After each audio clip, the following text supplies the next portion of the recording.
একটা বাচ্চার কলিজা ভরা মায়ের অন্তরে কত কষ্ট, একটা মা বাচ্চার জন্য কতটাই যে বেকারার হয়ে থাকে। এই বাচ্চা এত কষ্ট মা বুকে ধারণ করে করে বাচ্চাকে বড় বানায়। ও সন্তানেরা, মায়ের কষ্ট যদি ভাবতো, জমিনে কোনো সন্তান মা বাবার সাথে বেয়াদবি করতে পারতো না। মা এত কষ্ট করে করে আমাকে মানুষ বানাইছেন। ও আমার যুবক বাবারা, তুমি যত বড় টাকার মালিক হইয়া বাহাদুরি করো না কেন, তুমি জানো না তোমার মায়ের চোখের পানি ছাড়া তুমি হতে পারো নাই। মায়ের চোখের পানি আর দোয়া ছাড়া টাকার মালিক হতে পারো নাই। মা বাবার চোখের পানি দোয়া ছাড়া কোনো সন্তান সম্মানের চেয়ারে বসতে পারে না। মা বাবার চোখের পানি দোয়া ছাড়া পরীক্ষায় ভালো নাম্বার পাইতে পারে না। ও সন্তানেরা, ওই মা বাবার চোখের পানি আর দোয়া তোমার জীবনের সফলতার চাবি। বেয়াদবি করবা না, ওই মায়ের ঋণ জীবন দিয়েও আদায় করা সম্ভব হবে না। ইসমাইল শিশু বাচ্চা ক্ষুধার তৃষ্ণায় কান্না করে, ক্ষুধা পেটে ক্ষুধা প্রচন্ড রূপ ধারণ করলো। মা হাজেরা কোথায় যাবে, পানিও নাই খানাও নাই। হঠাৎ করে তাকায় দেখে মারোয়া পাহাড়ে একটু পানি পানি মনে হয়, কিন্তু দৌড় দিছে আম্মা জান। হালকাভাবে দৌড়াইয়া গিয়ে দেখে পানি না, সূর্যের আলো বালুর মধ্যে লাগছে, তো পানির মতো একটা ঝলমল করতেছে, কিন্তু পানি নাই। ওখানে যাইয়া আবার মারোয়া পাহাড়ে তাকায়, সফায় তাকায়, দেখে ওখানে আর একটু পানি পানি মনে হয়। আবার দৌড় দিছে, দিলের মধ্যে তামান্না, আমি না খাইয়া মরে যাই, আমার বাচ্চা যেন কষ্ট না পায়। আমার কলিজার সন্তান আমার গর্ভে থেকে ঘুমাইতে দেয় নাই। একটা বাচ্চা গর্ভে নিয়ে মা খানা খাইতে বসছে, বাচ্চা পেটের মধ্যে আঘাত করেছে। মায়ের পেটে এমন বেদনা শুরু হয়েছে, মা খানার প্লেটটা সরাইয়া বিছানায় শুয়ে কান্না শুরু করেছে।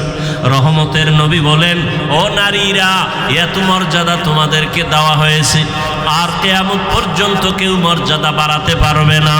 ওই যে বাচ্চা গর্ভে নিয়া কষ্ট করে করে না খাইয়া দিন কাটাইলা, এক একটা দিন আমার আল্লাহ নারীর আমলনামায় রোজার সওয়াব দান করবেন। মা বাচ্চা গর্ভে নিয়ে রাতে ঘুমের বিছানায় গেছে, হঠাৎ করে বাচ্চা আঘাত করেছে, মা ঘুমাইতে পারে নাই, সারা রাত কান্না করে কাটাইছে। আল্লাহর নবী বলেন, একটা মা বাচ্চা গর্ভে নিয়ে রাত ঘুমাইতে পারে না, আল্লাহ তাআলা ওই মায়ের আমলনামায় কদরের রাতের সওয়াব আল্লাহ দান করবেন। এত মর্যাদা নারীদেরকে আল্লাহ দান করেছেন। আজকে যারা বলে ইসলাম নারীর অধিকার দেয় নাই, মর্যাদা দেয় নাই, এদের মতো চরিত্রহীন মুসলমান, ইসলামের দুশ্মন, মানবতার দুশ্মন জমিনে আর কেউ নাই। মা হাজেরা দৌড় দিলেন ভাই, দুই পাহাড়ের মাঝে দৌড় দিলেন কয়েকবার। এই যে দৌড় আল্লাহর কাছে খুব ভালো লাগছে। আল্লাহ পাক কিয়ামত পর্যন্ত আইন বানায় দিলেন, বিধান বানায় দিলেন। এই মক্কার হাজিরা, হজ করতে যদি যাও, আমার হাজেরা যেই পাহাড়ে 7টা চক্কর লাগাইছে, হাজি যদি হজ করতে গিয়া সফা মারওয়ায় আমার হাজেরার মতো চক্কর না দেও, আমি কোনো হাজির হজ কবুল করব না। নবীজি বাইতুল্লাহ তাওয়াফ কইরা যখন চক্কর দিতে গেছে সফা মারওয়ায়, নবী শেষ বয়সের হজের সময় খুব কষ্ট লাগছে, আল্লাহর কাছে কয় মনে মনে, ও আল্লাহ, তুমি আমারে, হাজেরা দৌড় দিছে, যদি মায়ে দৌড়টা না দিত আমাকে কষ্ট লাগতো নি। আল্লাহ পাক জানায় দিলেন, নবী, আমার কাছে ভালো লাগছে হাজেরার দৌড়, শুধু আপনি না, কিয়ামত পর্যন্ত যত মানুষ আসবে বাইতুল্লাহ হজে আসবে, এই সফা মারওয়ায় যদি দৌড় না দেয়, একজন আর হজ কবুল করা হবে না। মা হাজেরা দৌড়াচ্ছেন আর চোখের পানিগুলো পড়তেছে, ওদিকে ইসমাইল বাচ্চাও কান্না করে। বাচ্চা কান্না করলে দেখবেন ওদের পা গুলো লাফায়নি, দেখছেন নি, আপ ডাউন করে, তো বাচ্চার পা লাফাচ্ছে। হঠাৎ করে পানির ফোয়ারা শুরু হয়ে গেছে। মা হাজেরা পানি দেখে একটা দৌড়াইয়া গিয়া পানিটারে আটকানোর জন্য, পারে না মহিলা মানুষ, খুব খুশি, তার ইবরানি ভাষায় একটা আওয়াজ দিলেন। দেখছেন নি মাওলার কুদরত, কি দিলেন? পানিকে বললেন জাম জাম, থাম থাম। আল্লাহর কাছে এই শব্দটাও কবুল হয়ে গেছে। কিয়ামত পর্যন্ত এই পানিকে কি পানি বলে? শব্দটা এইমাত্র বলছি, শেষ। মা হাজেরার জবানের আওয়াজ জাম জাম, থাম থাম। পৃথিবীর বিশুদ্ধ পানি। সাহাবাদের মধ্য থেকে কেউ নবীকে জিজ্ঞাসা করলেন, ইয়া রাসূলুল্লাহ, এই জমজম কূপের পানির তলা কই? Crore crore crore, million trillion trillion পানি হাজী সাহেবরা নিয়ে যায়, কমে না বাড়ে না, সমান। নবী কয় এই জমজম পানির কূপের তলা হলো হাউজে কাউসারের সাথে। আর কোথার সাথে? মুফাসসিরিনে কেরাম লিখেছেন কাউসারের পানির থেকেও জমজমের মূল্য বেশি। রাসূলকে যখন মেরাজে নেওয়া হয়, নবীজি বলেন জিবরাইল আমিন আমাকে ধইরা জমজম কূপের পানি দিয়ে ওযু বানাইলেন। ওযু বললাম, এর আগে আমাকে শোয়াইয়া, চিৎভাবে শোয়াইয়া আমার বুকটাকে চিরলেন, ভেতর থেকে কলব বের করলেন, স্বর্ণের পেয়ালায় রাখলেন, ঝমঝম দিয়া ধুইলেন, আবার ভেতরে রাখলেন, এরপরে আবার আটকায় দিলেন। রক্ত গেল না, সেলাই লাগলো না, ব্যথা অনুভব করলাম না। এইভাবে আল্লাহ আমাকে কুদরতের অপারেশন করছেন আমার জীবনে 4 বার। কয়বার? 4 বার। রসুলের এই যে কলব বের করে ধুইলেন, কি পানি দিয়া? জমজম পানি, বরকতের পানি। আম্মাজান হাজেরা পানি আটকায় দিলেন, পানি থেমে গেল, নিজে পান করলেন। আজকে কিতাব দেখছি, আজকে নবীজি বলতেছেন, মা যদি ঝম ঝম থাম থাম না বলতেন, তাহলে পানি পুরা পৃথিবীটা সয়লাভ হয়ে যেত। ইমামে আজম আবু হানিফা বলেন, আম্মাজান আমাদের জন্য রহমত, তিনি বলার কারণে আজকে অনেক পবিত্র অবস্থায় পানি আছে। না হয় জেনাকারেরা এই পানি দিয়ে গোসল করে পানি নাপাক করে ফেলত, মদখোরেরা মদ পান করে মাতাল হয়ে পানির মধ্যে ডুব দিত, পানির সম্মান কমে যেত। ঝমঝম এমন একটা পানি, এর 25টা উপকার আছে ঝমঝম পানির। কয়টা? এর মধ্যে একটা হলো, সাধারণ পানি পান করলে পিপাসা নিবারণ হয়, পেটের ক্ষুধা নিবারণ হয় না। জমজম পানি এমন এক দামি আল্লাহর কুদরতের পানি, এই পানি যদি কেউ পান করে, ওই পানির দ্বারা পিপাসাও মিটে যায়, পেটের ক্ষুধাও মিটে যায়। দাঁড়াইয়া কোনো জিনিস খাওয়া পান করা নবীর আদর্শের বাইরে। তবে জমজমের পানি তুমি দাঁড়ায় পান করো, এটা তোমার কোনো সুন্নত আদায় হবে। দ্বিতীয় তৃতীয় হলো জমজমের পানি, এটা তোমার রোগের ঔষধ। কত পার্সেন্ট শেফা করবে, তোমার ঔষধের ক্রিয়া করবে? কয় তোমার আকীদা বিশ্বাসের মজবুতি যত পার্সেন্ট তত পার্সেন্ট। কেউ যদি মনে করে আমি ঔষধ খাবো না, জমজম আমার ঔষধ, যতটুকু বিশ্বাস করবে অতটুকু ফলাফল। পানি পান করলেন, ইসমাইল সুস্থ হওয়া শুরু হয়ে গেল, একটা দোয়া কবুল হয়ে গেছে। কার দোয়া? ইব্রাহিম নবীর দোয়া। লোকজন আল্লাহ আইনে দিয়েও এক দোয়া করছেন। ব্যবসায়ীরা যাচ্ছে এলাকা দিয়ে, পানির প্রয়োজন, খুঁজতে খুঁজতে আইয়ে জমজমের কাছে হাজির। মালিককে? মহিলা, বাচ্চাওয়ালা। আমাকে একটু পানি দিবেননি? মা হাজেরা বলে দিব, বেশি দিব, যত লাগে তত নেন, শর্ত এখানে বাড়িঘর করেন, চাষাবাদ করেন, থাকেন। আবাদ শুরু হয়ে গেল। এবার আর এক দোয়া চাইছে ইব্রাহিম নবী, ওয়ারযুকহুম, রিজিকের ব্যবস্থা করেন। আল্লাহ পাক রব্বুল আলামিন জিব্রাইলের মাধ্যমে তায়েফের জমিনে কুদরতে আল্লাহ এক ফলের বাগান এনে দিলেন, যেই বাগানে 12 মাস ফল হবে, ফল হবে 12 মাস। আল্লাহ রিজিকের ব্যবস্থা করে দিলেন, মানুষজন বসবাস শুরু হয়ে গেল। এখন আর ওয়ান আবাদি এলাকা আবাদি হয়ে গেল, মানুষজনের অভাব নাই, কত আনন্দে জীবন যাপন করে। ইসমাইল বড় হতে হতে হতে হতে 6 বছর প্লাস হচ্ছে। ইব্রাহিম নবী এর মধ্যে একদিনও আর আসেন নাই। আল্লাহর পরীক্ষা দ্বিতীয়টা এবার আবার শুরু, কোরবানির। ওদিকে ঢুকবো। ইব্রাহিম নবী এই 6 বছরে আর আসেন নাই। ছেলে কেমন, কি মায়া, আল্লাহর পরীক্ষা কত কঠিন। ইব্রাহিম নবী এই জিলহজ মাস 8 তারিখ 9 তারিখ 10 তারিখ স্বপ্ন দেখা শুরু করলেন, তোমার কলিজার আপন জবাই করো আমার পথে, আমার নামে। ভাবলেন, নাম তো কয় নাই কারে, 100 উট জবাই করলেন। দ্বিতীয় রাতে আবার স্বপ্ন দেখেন, হয় না, তোমার মহব্বতের জিনিস জবাই করো, আবার 100 উট জবাই করলেন। ফাইনালে নবী তো বুঝতে পেরেছেন আমার জীবনের কলিজার আপন আমার ইসমাইল ছাড়া আর কেউ না। আল্লাহর হুকুম হয়ে গেছে, ইসমাইলকে জবাই করার জন্য বাবা এবার রেডি হয়ে গেলেন। একটা ছুরি আর একটা রশি গোপনে নিয়ে রওনা হলেন মক্কা নগরীতে ইসমাইলকে জবাই করার জন্য। কারো কাছে কিছু বলা যাবে না।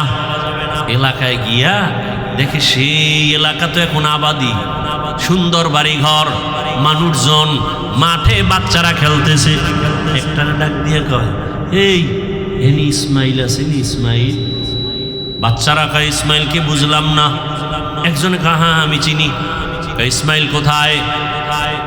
ওরা বাড়ি আছে নি? আছে। ওই সবাই বড় বড় ঘর, কিন্তু ইসমাইল যেই ঘরে থাকে একটা ছোট ঝুপড়ির মতো।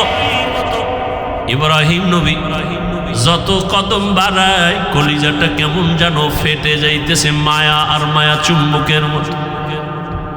আমার কলিজার এত আদরের সন্তানের এতদিন আমি পাই নাই। যত সামনে যায় তত ইব্রাহিমের কলিজাটা দুর্বল হয়ে যায়।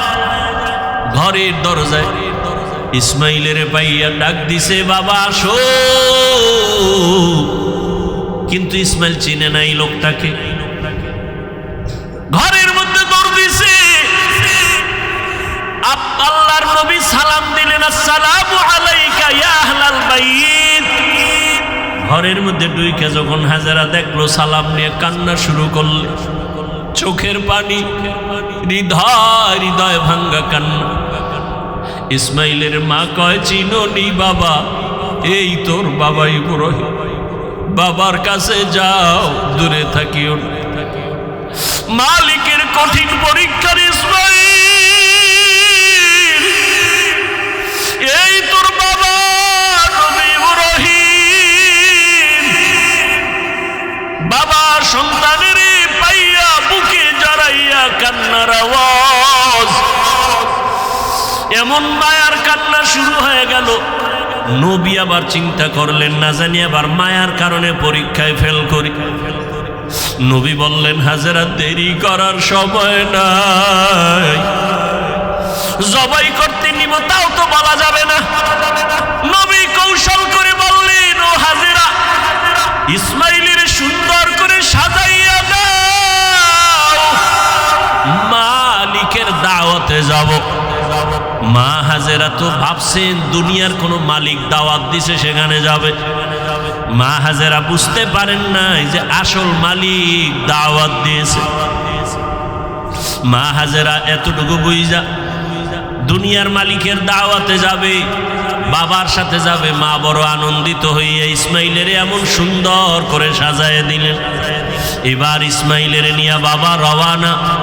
বাবা সামনে হাঁটে, ইসমাইল পেছনে পেছনে হাঁটে। মা দুঃখিনী দরজার কিনারায় দাঁড়ায় দাঁড়ায় সন্তানের দিকে তাকায় থাকে। একটা সন্তান যখন আপনাদের এলাকার মানুষ বাঁশখালী থেকে চট্টগ্রাম যায় বা বিদেশ যায়, মা ঘর থেকে যখন সন্তানের বের করে দেয়, মা চোখের পানিগুলো আঁচল দিয়ে মুছে সন্তানের পেছনে পেছনে মাও কিছু দূর আগায় যায়। মা সহ্য করতে পারে না, সন্তান আমার কই, ওরে আমার কাছে থাইকা যখন মা বলিয়া ডাক দেয়, কলিজাটা ঠান্ডা হয়ে যায়। একটা সন্তানের মা ডাকে এত মজা, দুনিয়ার বাদশাও যদি বানায় দেয় এত মজা পাওয়া যায় না। সন্তান যখন আম্মু বলে ডাক দেয়, মায়ের কলিজাটা ঠান্ডা হয়ে যায়। মা হাজেরা ইসমাইলের বিদায় দিয়া তাকায় তাকায় কান্না করে। ইব্রাহিম নবী পিছনে তাকায় না, তাকাইলে মায়ার কারণে পরীক্ষায় পাশ করা যাবে না। ইসমাইলও আনন্দে আনন্দে যখন বের হয়ে যাচ্ছে, শয়তানের মাথা গরম হয়ে গেল। এই পরীক্ষায় যদি ইব্রাহিম পাশ করে, দুনিয়াওয়ালারা বহু বিধর্মী মুসলমান হবে। কেমনে পরীক্ষায় ফেল করানো যায়? হাজেরাকে একটু ধোকা দেই। হাজেরারে গিয়া ধোকা দিয়ে কয়, হাজেরা ইসমাইলের কোথায় ছাড়লা? কয় মালিকের দাওয়াতে গেছে। বলে কোন মালিক? বলে দুনিয়ার কোনো বাদশা। কয় না না, আমি জানি আল্লাহ দাওয়াত দিছে। কেন? হাজেরাকে বলে জবাই করার জন্য। হাজেরা ডাক দিয়ে কয়, রে শয়তান, তুই আমাকে ধোকা দিস না। একটা বাবা হইয়া কোনোদিন সন্তানের জবাই করতে পারে না। যখন এই কথা বলছে, শয়তান ডাক দিয়া কয়, আল্লাহ হুকুম করছে জবাই করার জন্য। হাজেরা চোখের পানি ছাড়িয়া কয়, রে শয়তান, যদি আমার মাওলা হুকুম করে একজন ইসমাইল না, আল্লাহ যদি আমারে আরো ইসমাইল দেয়, আমি সব আল্লাহর রাস্তায় ছেড়ে দিতে রাজি। শয়তান দেখলো এখানে হাজেরাকে ধোকা দিয়ে আটকানো যায় না, দৌড়াইয়া গেছে শিশু ইসমাইলের একটু ধোকা দেওয়ার জন্য। ইসমাইলের গিয়া যখন ধোকা দিতে গিয়া কয়, ইসমাইল কই যাও? বাবার কাছে ছুরি আছে, তোমারে জবাই করবে। ইসমাইল তো বুঝ কম, ডাক দিয়া কয়, আব্বা যান, আপনি কি আমাকে জবাই করতে নিয়ে যাইতেছেন? এবার ইব্রাহিম কয়, শয়তান পাথর মারো। এই তিন জায়গায় ধোকা দিছে। ইব্রাহিম আর ইসমাইল মিলিয়া তিন জায়গায় পাথর মারলেন। আল্লাহ তাআলা আইন করে দিলেন, আমার ইসমাইলের কথা কাজটা আমার কাছে ভালো লাগছে। ইব্রাহিমের এই কাজ কিয়ামত পর্যন্ত স্মৃতি হয়ে থাকবে মুসলমানের কাছে। আজকে যেই তিন জায়গায় ইসমাইল আর ইব্রাহিম পাথর মেরেছেন, ওই তিন জায়গায় পিলার করা আছে। ও হাজিরা, তোমরা হজ করতে গিয়া ওই তিন জায়গায় যদি পাথর না মারো, তোমাদের একজন আর হজও কবুল হবে না।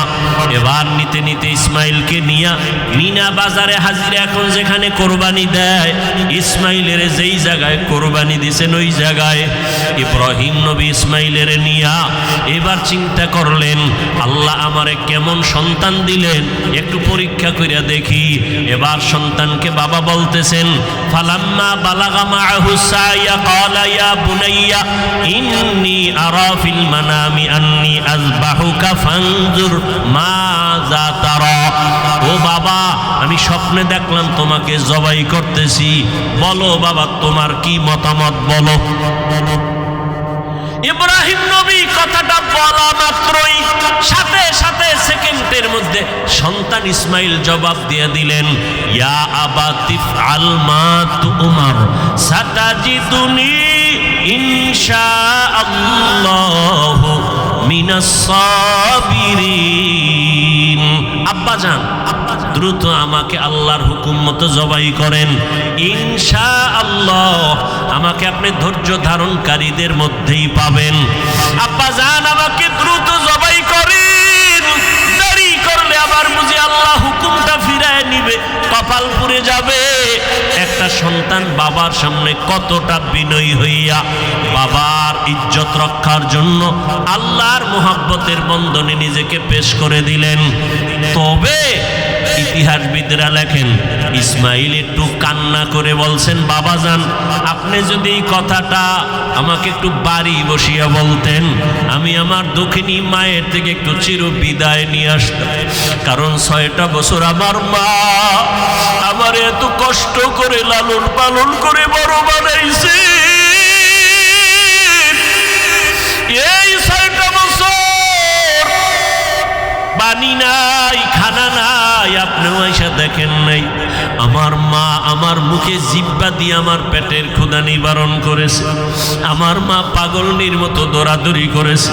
ও আব্বাজান, বাড়ির মধ্যে বসে যদি বলতেন আমি একটু মায়ের থেকে বিদায় নিয়ে আসতাম। পারি নাই, দুঃখ নাই বাবা, আমাকে এখানে জবাই করিয়া আমার রক্তমাখা পোশাকটা মায়ের কাছে নিয়ে যাবেন। আম্মা জান আমাকে না দেখে যদি বলে আমার ইসমাইল কই, আপনি আব্বা রাগ করে আমার মাকে কিছু বলবেন না। আমার আম্মা জানকে একটু সান্ত্বনা দিয়ে বলবেন ইসমাইল সালাম জানাইছে। আল্লাহ যদি কবুল করে হাসরের ময়দানে মোলাকাত হয়ে যাবে। আব্বা জান আর আপনার কাছে দাবি, আমাকে জবাই করার আগে আপনি আমার হাত পা রশি দিয়ে বাঁধেন। কারণ জবাই করতে গিয়া আমার হাতে পায়ে নাড়াচাড়া যদি আপনার শরীরে লাগে বেয়াদবি হবে, আল্লাহ বেজার হয়ে যাবে। আব্বা জান আপনি কাপড় দিয়ে আপনার চক্ষু দুইটা বেঁধে নেন। কারণ জবাই করার সময়, ছুরি চালানোর সময় আমার চেহারায় যদি আপনার নজর লাগে, মায়ার কারণে আপনি জবাই করতে পারবেন না, আল্লাহ বেজার হয়ে যাবে। আব্বা জান আমি শুয়া পড়লাম, তাড়াতাড়ি আমার গলায় ছুরি চালান। ইব্রাহিম নবী ইসমাইলের শোয়াইয়া যখন ছুরিটা চালাইতে চায়, আমার মাওলার কুদরতি অন্তরে এত মায়া, আমার আল্লাহ ডাক দিয়ে কয় রে ছুরি, আমার ইসমাইলের একটা পশমের ক্ষতিও যেন তোমার দ্বারা না হয়। আল্লাহর হুকুমে ছুরি কোনো কার্যকারিতা করে না, একটা পশমও কাটে না। ইব্রাহিম নবী এবার পাথরের উপরে আঘাত করলেন, ছুরি দিয়া পাথরটা আলাদা হয়ে গেল। ইসমাইলের ডাক দিয়ে কয় বাবা এইবার ফাইনাল রেডি হও, তোমার জবাই করার সময় রক্ত আমার হাতে না লাগা পর্যন্ত ছুরি চালাইতেই থাকবো, না হয় আমি ছুরি চালানো বন্ধ করব না। এবার ইসমাইলকে শেষবারের মতো শোয়াইয়া ছুরি যখন চালাবে, রক্ত হাতে না লাগা পর্যন্ত ছুরি চালানো বন্ধ করবে না বলিয়া ইব্রাহিম নবী নিয়ত করে ফেললেন।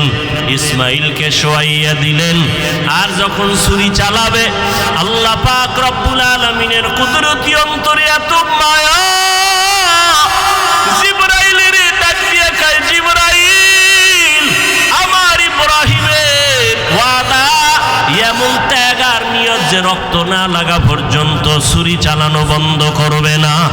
আমি তো ইসমাইলের জবাই চাই না, আমি চাই আমার হুকুমের জন্য কতটুকু তারা ত্যাগ স্বীকার করলো। আমার মোহাব্বতের পরীক্ষা চাইছি, আমি ইসমাইলের জবাই চাই নাই। আমার হুকুম মতো প্রশ্ন ছাড়া যখন তারা দুজনে রেডি হয়ে গেল, আমার পরীক্ষা হয়ে গেছে, আর লাগবে না। ইসমাইলের জবাই করার আগে, ছুরির নিচে দেওয়ার আগে জান্নাতি একটা দুম্বা নিয়ে যাও। ইসমাইলের সরাইয়া জান্নাতি দুম্বাটা যখন ছুরির নিচে দিয়া দাও, ইব্রাহিম নবী ছুরি চালায়, জিব্রাইল আমিন দুম্বা নিয়ে রওয়ানা। দেখতেছে আমি যাইতে না যাইতেই মনে হয় ছুরির নিচে ইসমাইল জবাই হয়ে যাবে। জিব্রাইল আমিন আসমান থেকে একটা আওয়াজ দিছে, আল্লাহু আকবার, আল্লাহু আকবার। ইব্রাহিম নবী তাকাইছেন, তিনিও ডাক দিয়েছেন আল্লাহু আকবার, আল্লাহু আকবার। এইবার ইসমাইলও আওয়াজ দিলেন লা ইলাহা ইল্লাল্লাহ।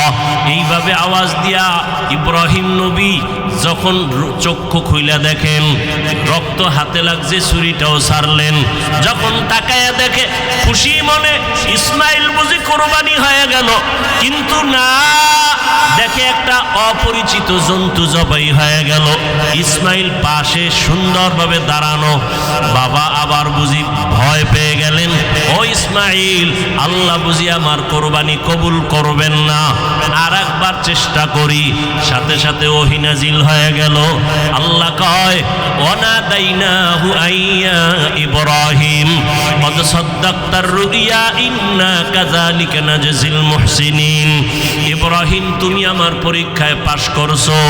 হাজেরা কাঁদতেছে ইসমাইলের জন্য, জলদি করে যাও, বলে আসছো মালিকের দাওয়াতে যাই। মালিকের থেকে কি হাদিয়া নিবা? আমার পক্ষ থেকে দুম্বার গোশত হাদিয়া দিয়া দিলাম। ওয়াফাদাইনাহু বিযিবহিন আযীম, আমার পক্ষ থেকে হাদিয়া দিলাম এই জবাই করা দুম্বার গোশত।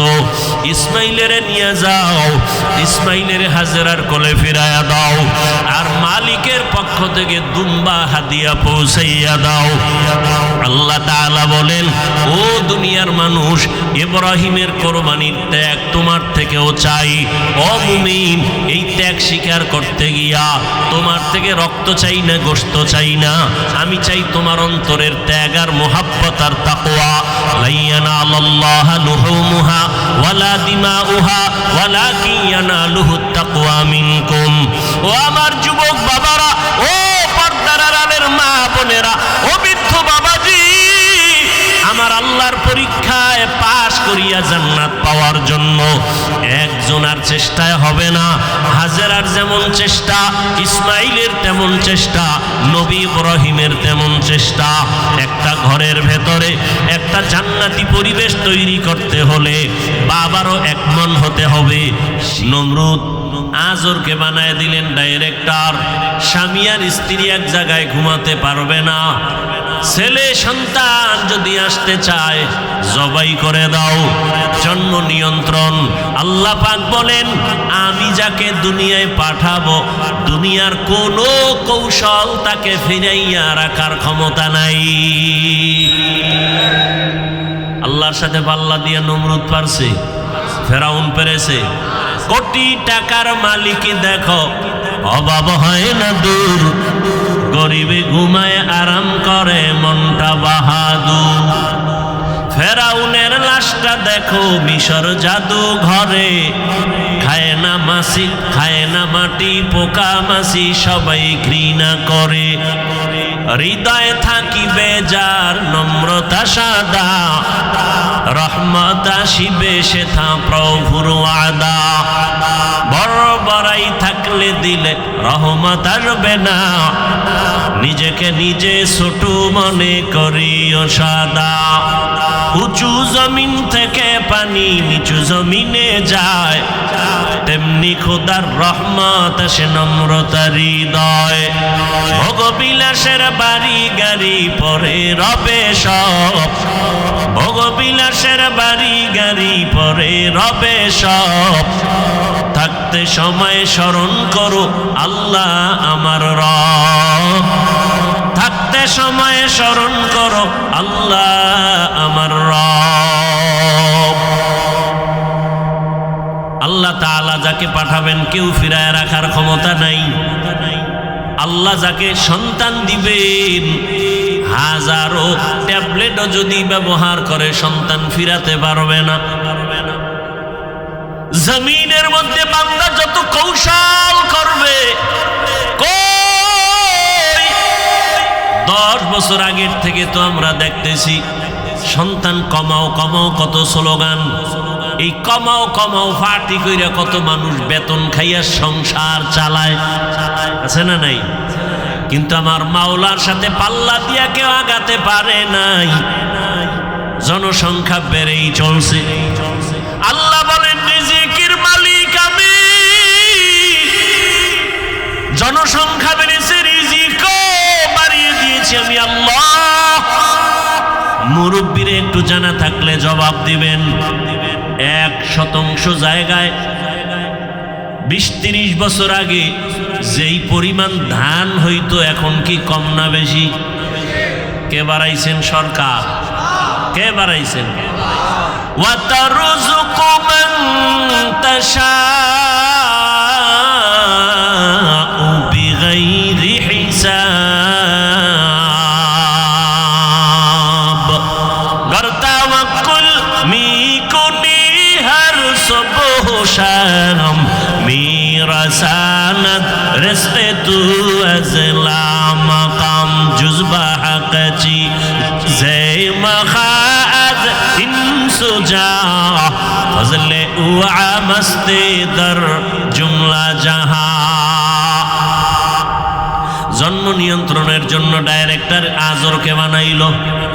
আমাদের গ্রাম্য একটা প্রবাদ আছে, যেখানে বাঘের ভয় সেখানে রাত পোহায়।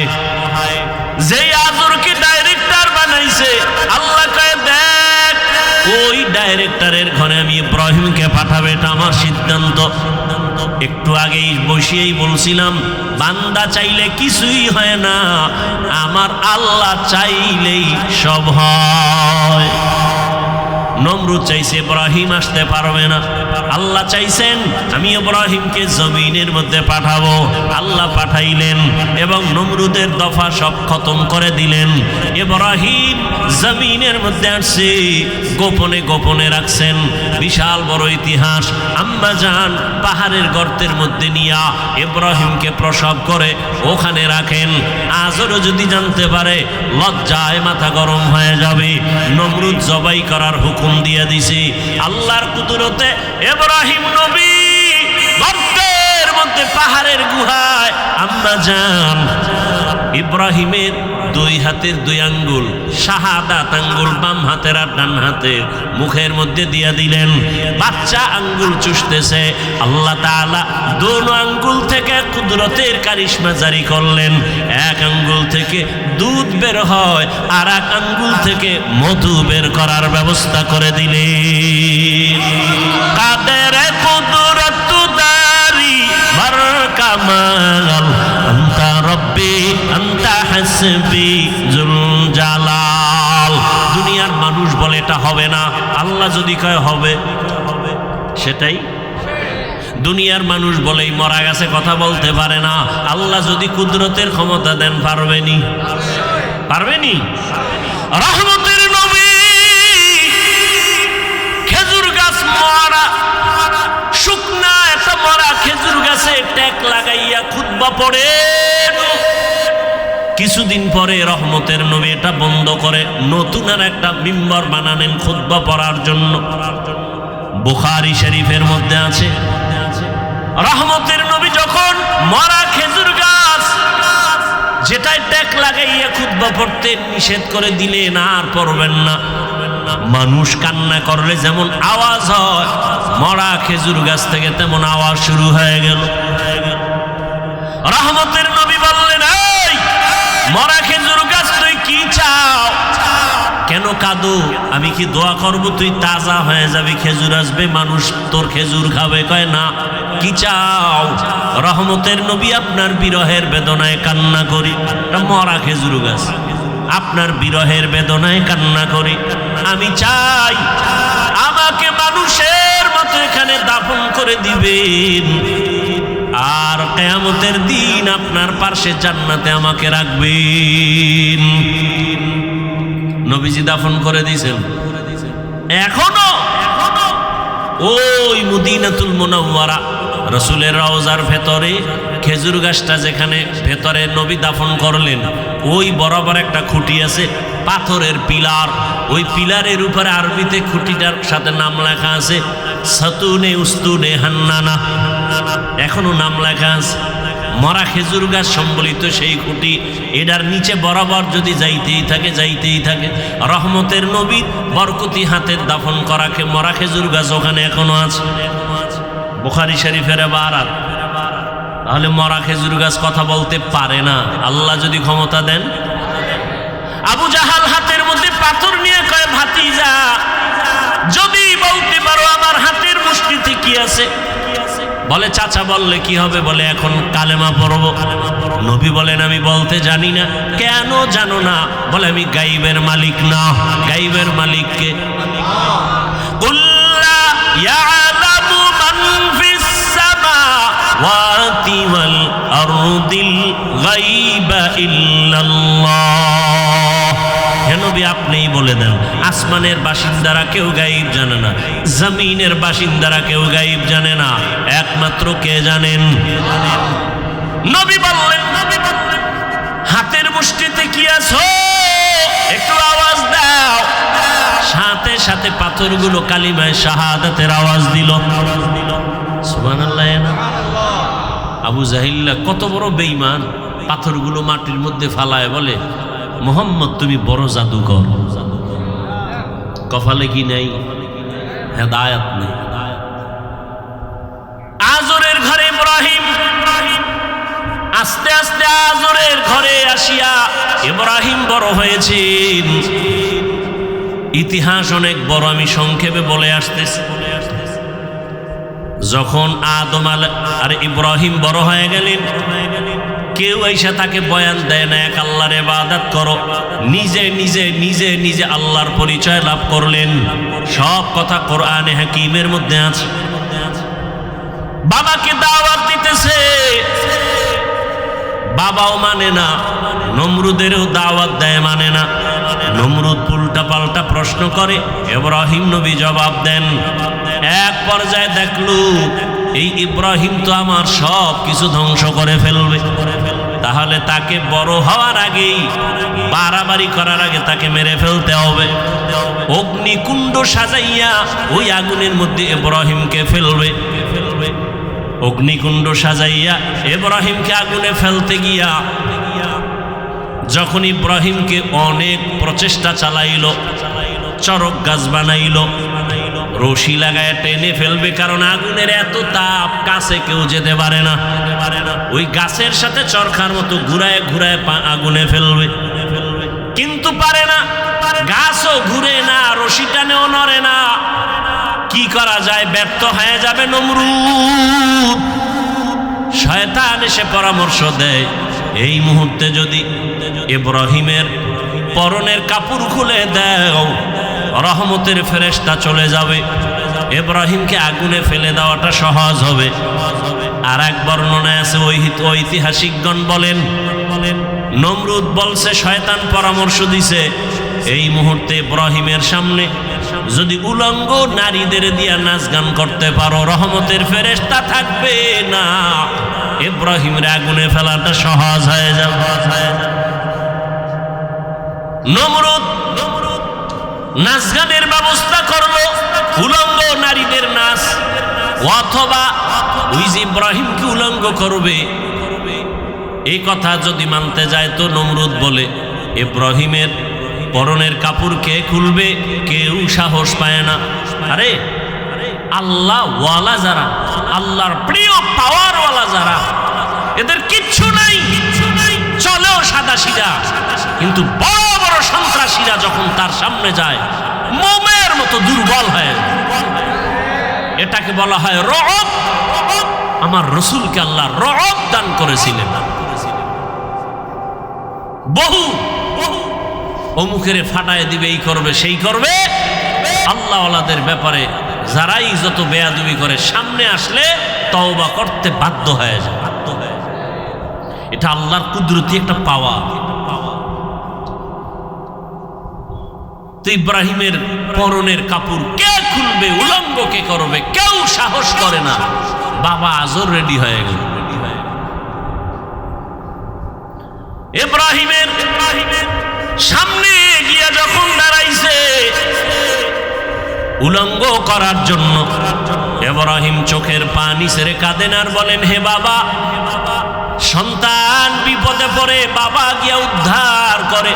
তুমি আমার জন্মদাতা বাবা, এই হাজারো মানুষের সামনে আমাকে উলঙ্গ করে লজ্জা দিও না। শুধু তাই না, তুমি তো দেখো না আসমানের ভেতরে লক্ষ লক্ষ ফেরেশতা আমার সহযোগিতায় দাঁড়ানো আছে। বাবা শুনে নাই। এক পর্যায়ে ইব্রাহিমকে যখন আগুনে ফেলা শুরু হয়ে গেল, জিব্রাইল আমিন কান কানের সাথে মুখ লাগায় বলেন, ও আল্লাহর খলিল, কোন সাহায্যের প্রয়োজন আছে কিনা?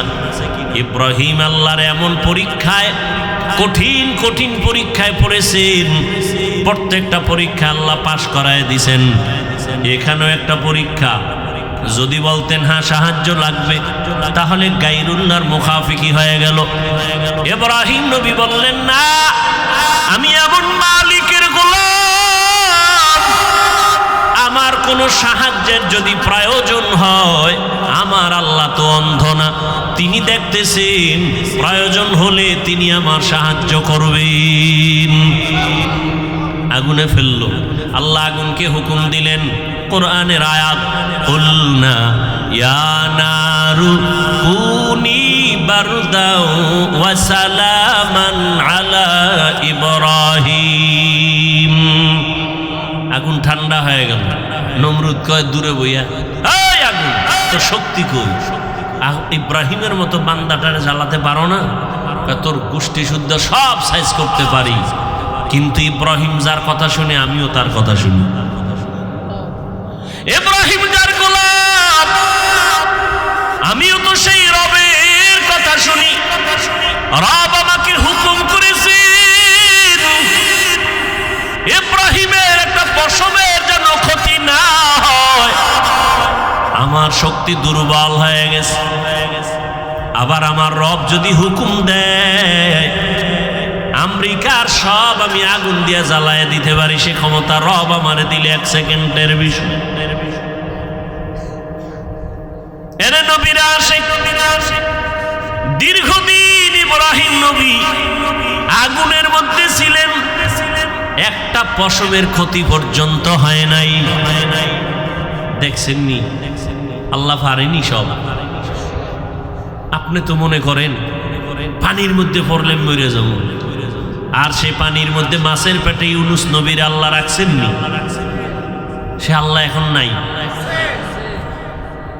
সেই আল্লাহর উপরে ভরসাটা কই? ইউনুস নবী মাছের পেটে গিয়েও তো আমার মালিকের ভুলেন নাই। আল্লাহ বলেন যে আমাকে ভুলবে না, আমিও তাকে ভুলি না। মাছের পেটে পানির ভেতরে একেবারে অন্ধকারে আবার সশরীরে ফিরাইয়া দিলেন। আগুনের মধ্যে ইব্রাহিম খুব আনন্দ, পশম জ্বলে না। দেখছেননি? এরাও মানুষ, আমরাও। আগুন তাদের ভয় করে, আর আমরা কেমন মানুষ আগুনকে ভয় করি। আমরা পানিরে ভয় করি, পানি তাদের ভয় করে। আমরা বাঘরে ভয় করি, আর কেমন মানুষ বাঘ তাদেরকে ভয় করেন। এরাও মানুষ, আমরাও মানুষ। এই জন্য শুরুতে বলছিলাম, সূরাতে আমরা মানুষ, কিন্তু আমাদের চরিত্র এত খারাপ, কোরআনের আয়াত অনুযায়ী আমরা পশুর থেকেও খারাপ, অথচ দাবি তো করি মানুষ। এজন্য ওলামায়ে কেরাম লিখছেন, বক্তা হওয়া সহজ, পীর হওয়া সহজ, ডাক্তার হওয়া সহজ, মানুষ হওয়া বড় কঠিন। গর্ব সূরত আদমি ইনসাবুদে আহমদবু জাহলো হামেক সাবুদে আদমিরা আদমিয়ত লাজমাস উদরাগর বুনা বাশদ হি জামাস আদমিয়ত লাহমশা মো পশতে নিস আদমিয়ত জুজরে যায় দোসতে নিস। ইব্রাহিম নবী দীর্ঘদিন থাইকা আল্লাহর হুকুমে বের হয়ে গেলেন। এইবার বের হইয়া কয়, না, এত বড় জালেমের দেশে আর থাকা যাবে। এবার হিজরত শুরু। হিজরত থেকে এবার ইব্রাহিম নবী বিশ্ব সুন্দরী বিবি সারার সাথে, চাচাতো ভাই আত্মীয় এক নবী তার সাথে, এবার ইব্রাহিম নবী বিদায় নেয় আর বললেন, ইন্নী যাহিবুন ইলা রাব্বি সাইয়াহদিন, আমি আমার রবের দিকে রওনা করলাম। ও অর্থাৎ আমার রবের সন্তুষ্টি অর্জনের জন্য যেই জমিনে গেলে আমি রবেরে পাবো সেখানে রওনা দিলাম। সাইয়াহদিন, নিশ্চয়ই আমার আল্লাহ দ্রুত আমার জন্য রাস্তা খুলে দিবেন। যাওয়ার পথের ঘটনা জানেন, ইব্রাহিম নবী বিশ্ব সুন্দরী বিবি সারাকে নিয়ে আসে, কিন্তু কোনো সন্তান নাই। রাস্তার মাঝে এই সুন্দরীর খবর পাইয়া এক জালেম মিশরের মধ্যে তারে আটকায়া দিল। সুন্দরী সারাকে নিয়ে গেল তার খাস কামরার ভেতরে। ইব্রাহিম নবী চুপচাপ বসে আছেন, জালেমের আটকায় পড়ে গেছেন। কত কঠিন কঠিন পরীক্ষা নবীদেরকে আল্লাহ করেছেন, এর মধ্যে সব থেকে কঠিন ইব্রাহিম নবীর উপরে পরীক্ষা।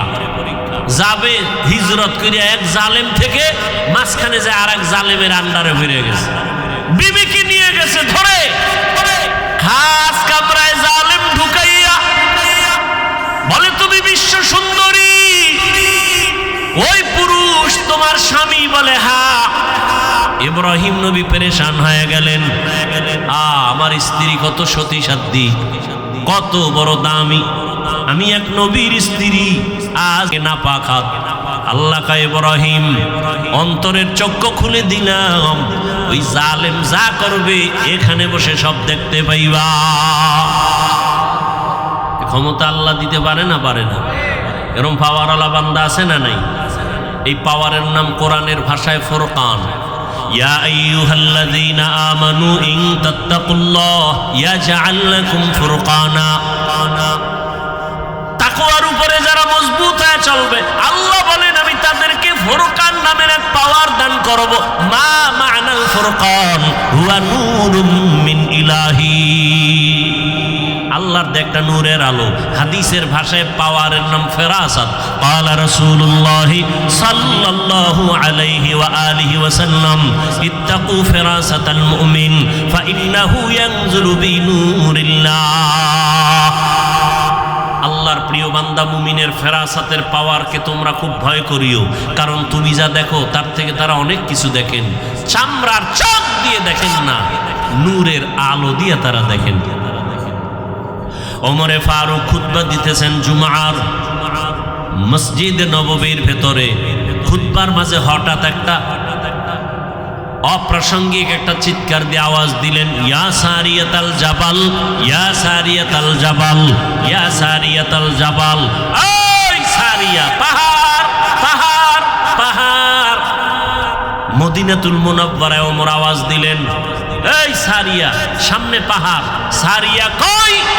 বলে মদিনা। ওমর যেখানে আওয়াজ দিয়েছেন সেখান থেকে 2000 কিলোমিটার দূরে ইরানে যুদ্ধ করে। সারিয়াকে জিজ্ঞাসা করা হলো এক সময়, এই সারিয়া, মদিনাতুল মুনাওয়ারা থেকে 2000 কিলোমিটার দূরে ইরানে যুদ্ধ করেছো, ওমরের আওয়াজ শুনছো? বলে হ্যাঁ। কেমন শুনলা? কাছে বসে বললে যেমন শুনি তেমনই শুনেছি। এর নাম ফেরাসাতের পাওয়ার।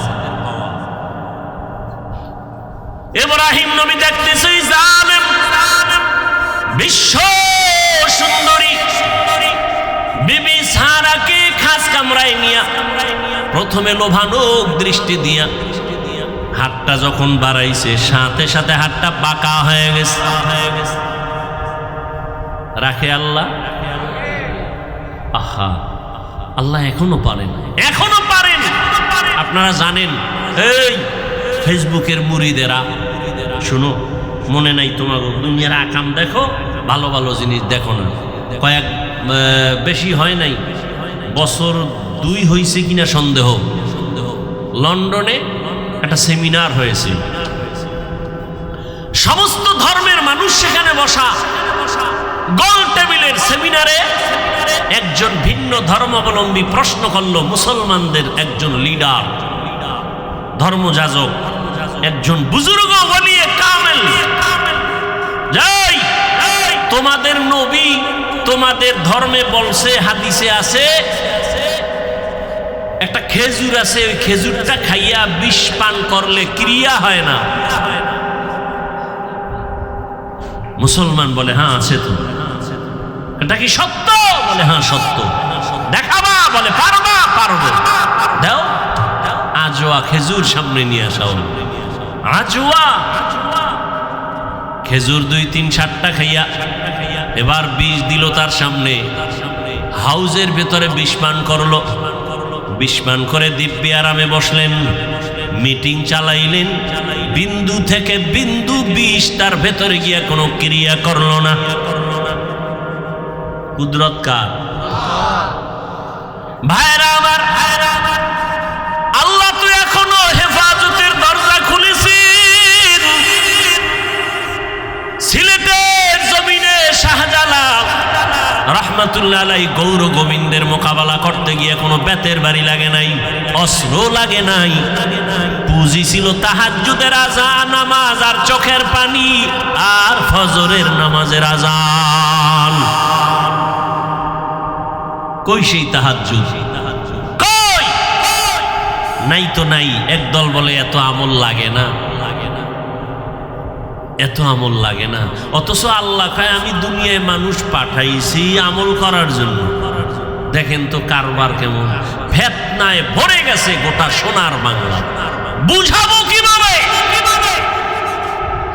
বুঝতেও চায় না। কপাল এত খারাপ হইছে, বুঝতেও চায় না। মনের উল্টা হইলেই আর বুঝতে চাইবে না, নফসের গোলাম হয়ে গেছে। আমাকে বলেন, এই যে এখন সামনে হজ আসতেছে না, কথা বলেন না কেন ভাই? ওখানে সারা দুনিয়ার মানুষ আর যায় না? যায় না? বিভিন্ন কোয়ালিটির মানুষ সেখানে। আপনারা জান নাই, যারা গেছেন দেখছেন নামাজের টাইম কত লাইনের মানুষ। কেউ বুকে হাত বেঁধে দাঁড়ায়, কেউ নাবির নিচে, কেউ হাত সাইডে দিয়ে খাড়ায় রয়েছে, কেউ আবার মোবাইলে নামাজের ভিতরে কথাও কয়। নামাজের ক্ষতি হয় না, কথা টথা কইয়ে নামাজের ভিতরে আছে। কেউ আবার কোরআন শরীফ মাটিতে রাইখা পাও দুইটা এভাবে ছড়াইয়া দিয়া, হাত দিয়া মাটির মধ্যে হেলান দিয়া কোরআন মাটিতে রাইখা পড়ে। কেউ আবার জোরে আমিন বলে, কেউ আবার আস্তে আমিন বলে। কেউ আবার সেজদায় যাওয়ার সময় মাটির মধ্যে সেজদা দেয় না, পকেট থেকে একটা কাঠের টুকরা বের করে কপালের নিচে দিয়ে কাঠের উপরে সেজদা মারে। সারা দুনিয়ার মানুষের এত কোয়ালিটির মানুষ, এত লাইনের। ও জলদি এলাকার জ্ঞানী মুসলমান, একটু জবাব দেন। এত লাইনের মানুষ যে মসজিদে নববীতে নামাজ পড়ে, বাইতুল্লাহে কোনো ঝগড়া আসেনি? বলেন বলেন, কারোর সাথে কারো অভিমান আসেনি? সালাম দেয় না, রাগ করে এমন আসেনি? আছে? আমগো বাংলাদেশে কার বদনজর লাগছে? সব গেঞ্জাম ঝগড়া আমগো দেশে কেন? কোন গজবে পাইল? কোন অভিশাপ লাগলো কপালে? আমি পাস করলি পড়লাম, কাউকে কিছুই বলি না। ও যুবক, অন্য টুপির বিরুদ্ধেও বলি না, যারা টুপি দেয় না তাদেরও হিংসা করি না, কিছু বলি না, দেখলে সালাম দেই। বলো তুমি পাঁচকল্লির বিরুদ্ধে বলো কেন? আমি কওমি মাদ্রাসার সন্তান আলিয়ার বিরুদ্ধে বলি না, স্কুল কলেজের বিরুদ্ধে বলি না, বলো তুমি কওমির বিরোধিতা করো কেন? আমি নবীরে দাঁড়াইয়া ইয়া নবী সালামু আলাইকুম বলে সালাম দেই না, দাঁড়াইয়া যারা দেয় তাদেরও গালি দেই না, বলো তুমি আমারে গালি দাও কেন? আমি তাবলিগের লাইনের সন্তান, আমি পীর সাহেবের মুরিদ। যারা পীরের কাছে যায় না, তাবলিগে যায় না, তাদের গালিও দেই না, হিংসা করি না, দেখলে সালাম দেই। বলো তুমি তাবলিগের বিরোধিতা করো কেন? বিবেকের কাছে একটু কথা রেখে গেলাম, বেয়াদবি ক্ষমা চাই। কেউ আমার দূরের না, যারা কালেমা পড়েছেন আপনারা আমার কলিজার আপন। আপনারা কেমন আপন? আওয়ামী লীগ বুঝি না, বিএমপি বুঝি না, আলিয়া কওমি বুঝি না। আমার কথা একটা, বলেন আপনাদের আল্লাহ আমার আল্লাহ দুই না এক? সবাই একমত? আপনাদের নবী আমার নবী, সত্য কথাটা স্বীকার করেন। আপনাদের কোরআন আমার কোরআন, আপনাদের কাবা আমার কাবা, আপনাদের কালেমা আমার কালেমা, আপনাদের ধর্ম আমার ধর্ম। দুনিয়াতে জন্ম নিছি সিস্টেম আপনাদের আমার, নাকি জলদি এলাকার মানুষ জন্ম সময় লঙ্গি পরে আসছে? সবার কোয়ালিটি এক, বিদায় বালা কাফনের সংখ্যা হবে আলাদা।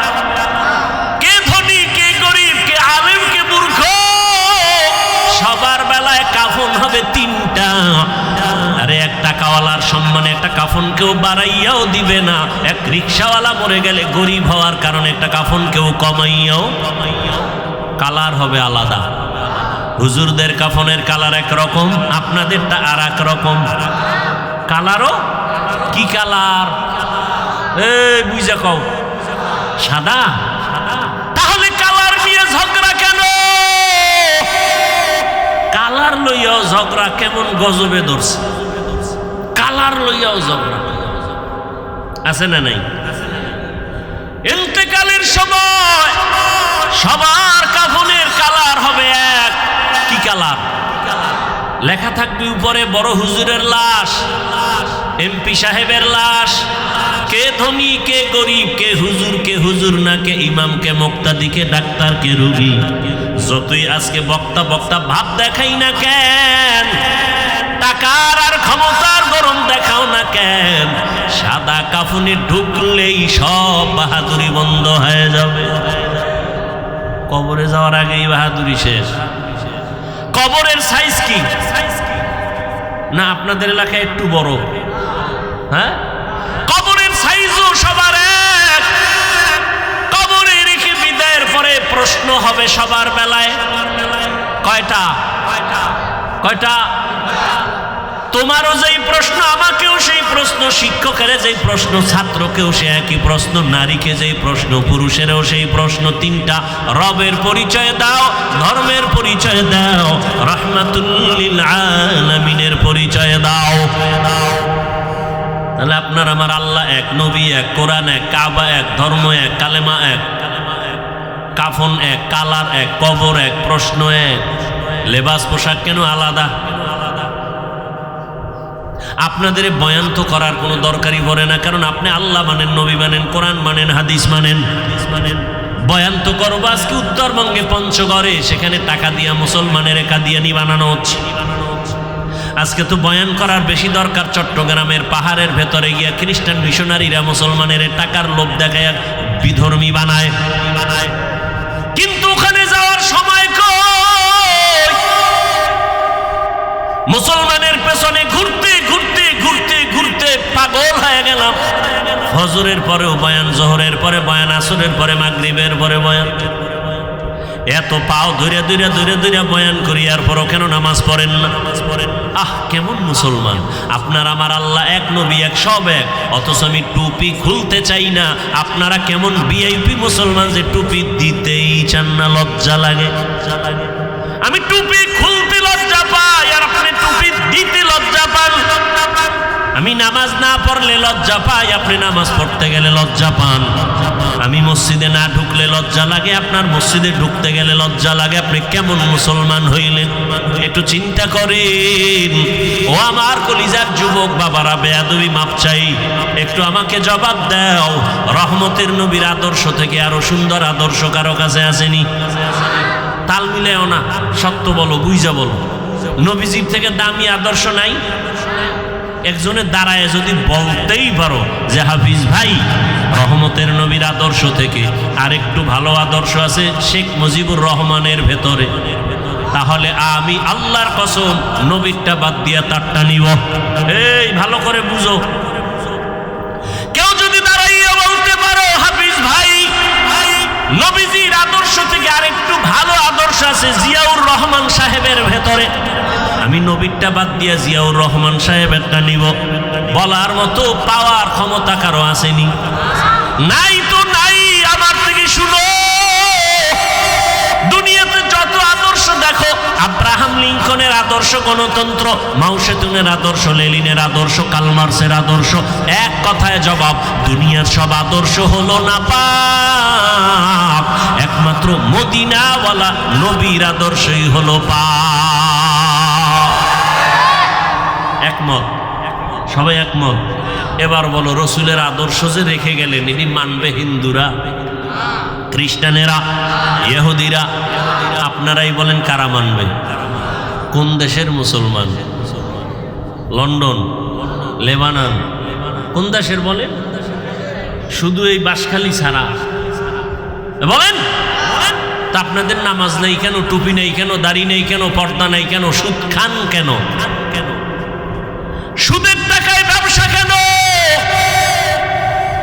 লোন উঠাইয়া বাড়ি গাড়ি কেন? জমিনে আল্লাহর যত বড় বড় দুশমন আছে, এই বড় দুই দল দুশমন আছে, এদের থেকে বড় দুশমন জমিনে আল্লাহর কাছে আর কেউ নাই। সব থেকে বড় দুশমন আল্লাহ। এক দুশমন হলো কোরআনে বর্ণিত, এক দল হলো যারা সুদের সাথে জড়িত, আর এক দল দুশমন হলো বুখারী শরীফে আছে, যারা ওলিয়া উলিয়ার দুশমনি করে। কেমন বড় দুশমন? আল্লাহ কয় তোদের সাথে আমি আল্লাহ নিজে যুদ্ধ করব। এবার বুঝেন যে আল্লাহর কত বড় দুশমন তারা, যারা সুদের সাথে জড়িত আর যারা ওলিয়া উলিয়া দেখতে পারে না, বিরোধিতা করে। আল্লাহ হেদায়েত দান করুন। ওই জালেম নবী ইব্রাহিমের স্ত্রী প্রথম বিবি সারার উপরে হাত বাড়ায় গেল, বাঁকা হয়ে গেল, সাথে সাথে তওবা করছে আর করুম না। কুকুরের লেজ তো বাঁকাই থাকে, আবার ভালো হয়ে গেছে, আবার হাত বাড়াইছে ভাবে কয়েকবার করিয়া তওবা খাঁটি ভাবে না। এই তোমার কাছে হাত বাড়াইতে পারি না, তোমার ভিতরে কি পাওয়ার আছে বলো তো? বিবি সারা ডাক দিয়া কয়, রে জালেম, আমার মধ্যে কোনো পাওয়ার নাই, তবে একটা শক্তি আমার আছে, আমি একজন আল্লাহর প্রিয় বান্দা নবীর স্ত্রী। তাই নাকি? বলে হ্যাঁ। কে সে নবী? বলে ইব্রাহিম। কই সে? বলে ওই যে গাছতলায় বসা। ডাকো। ডাকাইয়া বেয়াদবি কইরা তো আর আগাইতে পারে নাই। এবার তওবা কইরা নবীর কাছে মাপ চাইয়া মেহমানদারি করাইয়া, সন্তান কয়জন আছে? কয় নাই। কয় তাহলে আমার এক বান্দি আপনার বিবির খেদমতে দিয়া দিলাম, হাজেরা নামের। নবী ইব্রাহিম হাজেরাকে নিয়ে আবার সফর শুরু। ইতিহাস বড় আল্লাহর কাছে। তখন নবীর বয়স 80 পার হয়ে যাচ্ছে, তখন দোয়া করছেন একটা নেককার সন্তানের জন্য। রব্বি হাবলি মিনাস সালিহিন। ও দয়ার মালিক, তুমি আমাকে একটা নেককার সন্তান দান করো। প্রত্যেকটা মা বাবার সন্তানের উপরে দায়িত্ব। সন্তান আল্লাহর কাছে চাইতে হবে, এটা বাবার দায়িত্ব। আল্লাহ নেককার সন্তান দাও। মাকেও দায়িত্ব, আল্লাহর কাছে দোয়া করতে হবে, আল্লাহ নেককার সন্তান দান করো। এজন্য নামাজের পরে পরে বারবার এই দোয়াটা পড়বেন, রব্বি হাবলি মিন লাদুনকা যুররিয়াতান তাইয়্যিবাতান ইন্নাকা সামিউদ দুআ। আল্লাহর দোয়া কবুল কইরা সুসংবাদ দিয়ে দিলেন, ফাবাশশারনাহু বিগুলামিন হালিম। সুন্দর এক আদর্শওয়ালা সন্তান আমি তোমাকে দিচ্ছি। হাজারার গর্ভে সন্তান চলে আসছে, প্রথম সন্তান। আল্লাহর পক্ষ থেকে নাম রাখলেন ইসমাইল। 80 বছরের পরে যেই সন্তান বাবায় পাইছেন, ওই সন্তানের উপরে কত মায়া, কত মহব্বত। কিন্তু আমার মাওলার পরীক্ষা আরো কঠিন। এত কঠিন পরীক্ষা ইব্রাহিমের উপরে আল্লাহ চাপায় দিলেন। ও ইব্রাহিম, সন্তানের মায়া যেন আমার আল্লাহর মহব্বতের মাঝখানে যেন পর্দা ফেলতে না পারে। কিন্তু পর্দা ফেলতেছে। আল্লাহ তো গাইবের মালিক, সব জানলেন। জানিয়েই আল্লাহ আবার পরীক্ষা দিলেন, না ইব্রাহিম, তোমার এই কলিজার সন্তান সহ, মা সহ জঙ্গলে নির্বাসনে দাও। আল্লাহর হুকুম চলে আসলো। এবার বিবি সারাকে রাখিয়া ইসমাইলকে নিয়া, শিশু ইসমাইল মা হাজেরা নিয়ে চললেন মক্কার জমিনে। ইন্না আউয়ালা বাইতি উযিআ লিন-নাসি লাল্লাযী বিবাক্কাতা মুবারাকান ওয়া হুদা, মুবারাকান ওয়া হুদাল লিল আলামিন। হেদায়েতের ঘর বানাইলেন আমার আল্লাহ। কোনো মানুষ নেই, জঙ্গল, পাহাড়, ওখানে নিয়ে গেলেন। কেমন পরীক্ষা দেখছেননি? কই নিয়ে যাইতেছে বলারও অধিকার নাই, জবান বন্ধ, ইশারা ইঙ্গিতে বলবে কিনা তাও ভয়। একজন নারী সৃষ্টিগতভাবেই দুর্বল, আবার সাথে শিশু বাচ্চা, আরো পেরেশানি। বাইতুল্লাহর পাশে সাফা মারওয়া, এখন যে পাহাড়ের মাঝখানে জঙ্গল, চতুর্মুখী ওখানে রাখলেন। রাইখা ইব্রাহিম নবী হাঁটা শুরু করছে। কইতন কই আইলাম, কই রাখতেছি, কেন রাখতেছি, কয়দিনের জন্য, কোনো আওয়াজ নাই। আল্লাহর পরীক্ষা, ইব্রাহিম জবান খোলা যাবে না। ইব্রাহিম নবী তো যাইতেছে। হাজেরা পেরেশান হয়ে গেলেন, ও পয়গম্বর, আমাদের আপনি কোথায় রাখেন? জবাব নাই। কই যান? জবাব নাই। কয়দিনের জন্য? আওয়াজ নাই। শেষ সময় পিছন দিক দিয়া মা হাজেরা ইব্রাহিম নবীর আঁচলটা ধরে বললেন, দাঁড়ান, আপনার কথা বলবেন না, ঠিক আছে, তো এইটা শেষ সময় বইলে যান। আমগো যেখানে রাখলেন এটা কি আপনার মন মতো নাকি রবের ইশারা? নবী এখনো জবান খুলে না, তবে ইশারায় বললেন রবের ইশারা। মাথা নাড়াইয়া বললেন, এটা রবের হুকুম। লা তাআতা লি মাখলুকিন ফি মাসিয়াতিল খালিক। খুতবায় হাদিস পড়েছিলাম, নবী বলেন, কোন মাখলুকের মন সন্তুষ্ট করার জন্য মালিকের সাথে কোনো বিরোধিতা করা যাবে না, অথবা আমার আল্লাহকে বেজার করে কোনো মাখলুকের খুশি করা যাবে না, হারাম। আল্লাহকে বেজার করে মা বাবারে খুশি করা হারাম।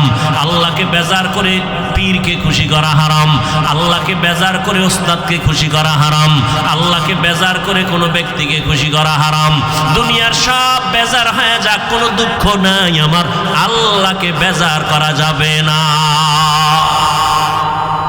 ইশারায় বললেন, হ্যাঁ, রবের হুকুমে রেখে গেলাম। রেখে তো গেলেন। ইব্রাহিম নবী তো জবান বন্ধ, কোনো আওয়াজ নাই। ইশারায় বুঝাইলেন রবের হুকুম। এই আওয়াজটা পাইয়া মহিলাদের দিল তো স্বাভাবিক একটু নরম। মা হাজেরা কান্না শুরু করলেন আর বললেন, ও দয়ার স্বামী, এখানে আপনি আমার রবের হুকুমে রেখে যাইতেছেন। আমার বাচ্চা শিশু ইসমাইল ছাড়া কেউ নাই, মানুষ নাই, জঙ্গল, পাহাড়, অন্ধকার, একটু পানি আছে, এই পানি যদি না থাকে কোথায় যাব? বাচ্চারে যদি দুধ পান করাইতে না পারি, নির্জন জায়গা, কোথায় যাব? আপনার কাছে কোনো দাবি নাই, মালিকের কাছে একটু দোয়া করবেন আমাদের জন্য। ইব্রাহিম নবীর জবান তো বন্ধ। হাজেরা বলতেছে, নবী কানে শুনতেছে, জবাব না দিয়া হাঁটতেছে। হাইটা হাইটা পাহাড় বাইয়া নিচে নামলেন। নিচে নাইমা ইব্রাহিম নবী মালিকের দরবারে হাত উঁচু করে দোয়া করলেন, রব্বানা ইন্নী আসকানতু মিন যুররিয়্যাতি বিওয়াদিন গায়রি যি যারইন ইনদা বাইতিকাল মুহাররম রব্বানা লিয়ুকিমুস সালাতা ফাজআল আফইদাতান নাসি তাহবি ইলাইহিম ওয়ারযুকহুম। আল্লাহর নবী দোয়া করলেন আল্লাহর দরবারে, আল্লাহ তোমার হুকুম, এতদিন যত পরীক্ষা করেছো, ধৈর্য ধরে ধরে পাস করার চেষ্টা করেছি, আমার জীবনের শেষ সময় একটা সন্তান দিয়েছো, মোর বড় মায়ার সন্তান। এই বয়সের সন্তানটাকেও পরীক্ষার মাঝে ফালাইছো, কোনো দাবি নাই, একটা দাবি, আল্লাহ তুমি ধৈর্য দাও, পাশ করার তৌফিক দাও।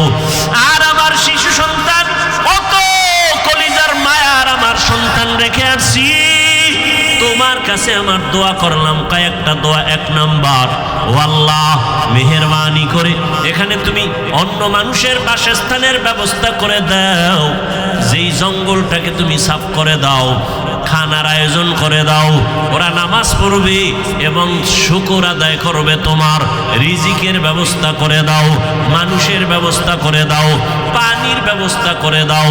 আল্লাহর নবীর দোয়া আসমানে কবুল হয়ে গেল। নবী ইব্রাহিম চলে গেলেন। মা হাজেরা, ইসমাইল, শিশু বাচ্চা, আর কেউ নাই। এক সময় পানি যা ছিল সব শেষ, এখন পানিও নাই। আম্মাজান বাচ্চা ইসমাইলকে দুগ্ধ পান করাচ্ছেন। এক পর্যায়ে দুধও শেষ হয়ে গেল। বাচ্চাকে আর কি দিবে? খাবার, কোনো খাবার নাই, অচেনা জায়গা, চতুর্পার্শ্বে জঙ্গল, কোনো আওয়াজ নাই, মানুষ নাই, এমন এক হালাত। হাজেরা পাগলনির মতো হয়ে গেলেন। বাচ্চাটা কান্না করে ক্ষুধা। একদিন চলে গেল, 2 দিন চলে গেল, 3 দিন চলে গেল। মা সহ্য করতে পারে না। একটা বাচ্চার কলিজা ভরা মায়ের অন্তরে কত কষ্ট। একটা মা বাচ্চার জন্য কতটাই যে বেকারার হয়ে থাকে। এই বাচ্চা এত কষ্ট মা বুকে ধারণ করে করে বাচ্চাকে বড় বানায়। ও সন্তানেরা, মায়ের কষ্ট যদি ভাবতো, জমিনে কোনো সন্তান মা বাবার সাথে বেয়াদবি করতে পারত না। মা এত কষ্ট করে করে আমাকে মানুষ বানাইছেন। ও আমার যুবক বাবারা, তুমি যত বড় টাকার মালিক হইয়া বাহাদুরি করো না কেন, তুমি জানো না তোমার মায়ের চোখের পানি ছাড়া তুমি হতে পারো নাই। মায়ের চোখের পানি আর দোয়া ছাড়া টাকার মালিক হতে পারো নাই। মা বাবার চোখের পানি দোয়া ছাড়া কোনো সন্তান সম্মানের চেয়ারে বসতে পারে না। মা বাবার চোখের পানি দোয়া ছাড়া পরীক্ষায় ভালো নাম্বার পাইতে পারে না। ও সন্তানেরা, ওই মা বাবার চোখের পানি আর দোয়া তোমার জীবনের সফলতার চাবি। বেয়াদবি করবা না, ওই মায়ের ঋণ জীবন দিয়েও আদায় করা সম্ভব হবে না। ইসমাইল শিশু বাচ্চা ক্ষুধার তৃষ্ণায় কান্না করে, ক্ষুধা পেটে ক্ষুধা প্রচন্ড রূপ ধারণ করলো। মা হাজেরা কোথায় যাবে? পানিও নাই, খানাও নাই। হঠাৎ করে তাকায় দেখে মারোয়া পাহাড়ে একটু পানি পানি মনে হয়, কিন্তু দৌড় দিছে আম্মাজান। হালকাভাবে দৌড়াইয়া গিয়ে দেখে পানি না, সূর্যের আলো বালুর মধ্যে লাগছে, তো পানির মতো একটা ঝলমল করতেছে, কিন্তু পানি নাই। ওখানে যাইয়া আবার মারোয়া পাহাড়ে তাকায়, সফায় তাকায়, দেখে ওখানে আর একটু পানি পানি মনে হয়। আবার দৌড় দিছে। দিলের মধ্যে তামান্না, আমি না খাইয়া মরে যাই, আমার বাচ্চা যেন কষ্ট না পায়। আমার কলিজার সন্তান আমার গর্ভে থেকে ঘুমাইতে দেয় নাই। একটা বাচ্চা গর্ভে নিয়ে মা খানা খাইতে বসছে, বাচ্চা পেটের মধ্যে আঘাত করেছে। মায়ের পেটে এমন বেদনা শুরু হয়েছে, মা খানার প্লেটটা সরাইয়া বিছানায় শুয়ে কান্না শুরু করেছে। রহমতের নবী বলেন, ও নারীরা, এত মর্যাদা তোমাদেরকে দেওয়া হয়েছে, আর কিয়ামত পর্যন্ত কেউ মর্যাদা বাড়াতে পারবে না। ওই যে বাচ্চা গর্ভে নিয়া কষ্ট করে করে না খাইয়া দিন কাটাইলা, এক একটা দিন আমার আল্লাহ নারীর আমল নামায় রোজার সওয়াব দান করবেন। মা বাচ্চা গর্ভে নিয়ে রাতে ঘুমের বিছানায় গেছে, হঠাৎ করে বাচ্চা আঘাত করেছে, মা ঘুমাইতে পারে নাই, সারা রাত কান্না করে কাটাইছে। আল্লাহর নবী বলেন, একটা মা বাচ্চা গর্ভে নিয়ে রাত ঘুমাইতে পারে না, আল্লাহ তাআলা ওই মায়ের আমল নামায় কদরের রাতের সওয়াব আল্লাহ দান করবেন। এত মর্যাদা নারীদেরকে আল্লাহ দান করেছেন। আজকে যারা বলে ইসলাম নারীর অধিকার দেয় নাই, মর্যাদা দেয় নাই, এদের মতো চরিত্রহীন মুসলমান, ইসলামের দুশ্মন, মানবতার দুশ্মন জমিনে আর কেউ নাই। মা হাজেরা দৌড় দিলেন ভাই, 2 পাহাড়ের মাঝে দৌড় দিলেন কয়েকবার। এই যে দৌড় আল্লাহর কাছে খুব ভালো লাগছে। আল্লাহ পাক কিয়ামত পর্যন্ত আইন বানায় দিলেন, বিধান বানায় দিলেন। এই মক্কার হাজিরা, হজ করতে যদি যাও, আমার হাজেরা যেই পাহাড়ে 7টা চক্কর লাগাইছে, হাজি যদি হজ করতে গিয়া সফা মারওয়ায় আমার হাজেরার মতো চক্কর না দেও, আমি কোনো হাজির হজ কবুল করব না। নবীজি বাইতুল্লাহ তাওয়াফ কইরা যখন চক্কর দিতে গেছে সফা মারওয়ায়, নবী শেষ বয়সের হজের সময় খুব কষ্ট লাগছে, আল্লাহর কাছে কয় মনে মনে, ও আল্লাহ, তুমি আমারে হাজেরা দৌড় দিছে, যদি মায়ে দৌড়টা না দিত আমাকে কষ্ট লাগতো নি। আল্লাহ পাক জানায় দিলেন, নবী আমার কাছে ভালো লাগছে হাজেরার দৌড়। শুধু আপনি না, কিয়ামত পর্যন্ত যত মানুষ আসবে, বাইতুল্লাহ হজে আসবে, এই সফা মারওয়ায় যদি দৌড় না দেয়, একজন আর হজ কবুল করা হবে না। মা হাজেরা দৌড়াচ্ছেন আর চোখের পানিগুলো পড়তেছে। ওদিকে ইসমাইল বাচ্চাও কান্না করে। বাচ্চা কান্না করলে দেখবেন ওদের পা গুলো লাফায়নি, দেখছেন আপ ডাউন করে, তো বাচ্চার পা লাফাচ্ছে। হঠাৎ করে পানির ফোয়ারা শুরু হয়ে গেছে। মা হাজেরা পানি দেখে একটা দৌড়াইয়া গিয়া পানিটারে আটকানোর জন্য, পারে না মহিলা মানুষ, খুব খুশি, তার ইবরানি ভাষায় একটা আওয়াজ দিলেন। দেখছেন নি মাওলার কুদরত, কি দিলেন? পানিকে বললেন জাম জাম, থাম থাম। আল্লাহর কাছে এই শব্দটাও কবুল হয়ে গেছে। কিয়ামত পর্যন্ত এই পানিকে কি পানি বলে? শব্দটা কার? এইমাত্র বলছি শেষ। মা হাজেরার জবানের আওয়াজ জাম জাম, থাম থাম। পৃথিবীর বিশুদ্ধ পানি। সাহাবাদের মধ্য থেকে কেউ নবীকে জিজ্ঞাসা করলেন, ইয়া রাসূলুল্লাহ, এই জমজম কূপের পানির তলা কই? Crore crore crore, million trillion billion পানি হাজী সাহেবরা নিয়ে যায়, কমে না বাড়ে না, সমান। নবী কয়, এই জমজম পানির কূপের তলা হলো হাউজে কাউসারের সাথে। আর কোথার সাথে? মুফাসসিরিনে কেরাম লিখেছেন, কাউসারের পানির থেকেও জমজমের মূল্য বেশি। রাসূলকে যখন মেরাজে নেওয়া হয়, নবীজি বলেন, জিবরাইল আমিন আমাকে ধইরা জমজম কূপের পানি দিয়ে অজু বানাইলেন। অজু বললাম, এর আগে আমাকে শোয়াইয়া, চিৎভাবে শোয়াইয়া আমার বুকটাকে চিরলেন, ভেতর থেকে কলব বের করলেন, স্বর্ণের পেয়ালায় রাখলেন, ঝমঝম দিয়ে ধুইলেন, আবার ভেতরে রাখলেন, এরপরে আবার আটকায় দিলেন। রক্ত গেল না, সেলাই লাগলো না, ব্যথা অনুভব করলাম না। এইভাবে আল্লাহ আমাকে কুদরতের অপারেশন করছেন আমার জীবনে 4 বার। কয়বার? 4 বার। রসুলের এই যে কলব বের করে ধুইলেন, কি পানি দিয়া? জমজম পানি, বরকতের পানি। আম্মাজান হাজেরা পানি আটকায় দিলেন, পানি থেমে গেল, নিজে পান করলেন। আজকে কিতাব দেখছি, আজকে নবীজি বলতেছেন, মা যদি ঝম ঝম থাম থাম না বলতেন, তাহলে পানি পুরা পৃথিবীটা সয়লাভ হয়ে যেত। ইমামে আজম আবু হানিফা বলেন, আম্মাজান আমাদের জন্য রহমত। তিনি বলার কারণে আজকে অনেক পবিত্র অবস্থায় পানি আছে। না হয় জেনাকারেরা এই পানি দিয়ে গোসল করে পানি নাপাক করে ফেলত, মদখোরেরা মদ পান করে মাতাল হয়ে পানির মধ্যে ডুব দিত, পানির সম্মান কমে যেত। ঝমঝম এমন একটা পানি, এর 25টা উপকার আছে ঝমঝম পানির। কয়টা? এর মধ্যে একটা হলো, সাধারণ পানি পান করলে পিপাসা নিবারণ হয়, পেটের ক্ষুধা নিবারণ হয় না। জমজম পানি এমন এক দামি আল্লাহর কুদরতের পানি। এই পানি যদি কেউ পান করে, ওই পানির দ্বারা পিপাসাও মিটে যায়, পেটের ক্ষুধাও মিটে যায়।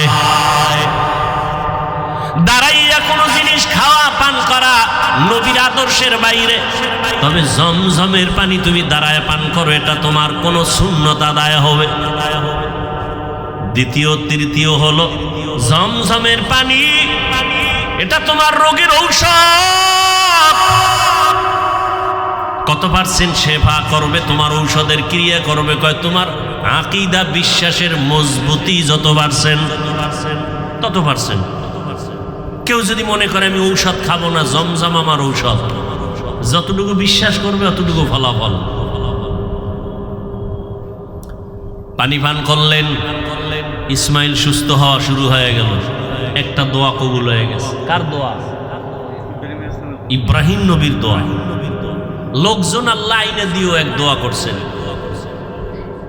ব্যবসায়ীরা যাচ্ছে এলাকা দিয়ে, পানির প্রয়োজন, খুঁজতে খুঁজতে আইয়ে জমজমের কাছে হাজির। মালিককে? মহিলা, বাচ্চাওয়ালা। আমাকে একটু পানি দিবেন নি?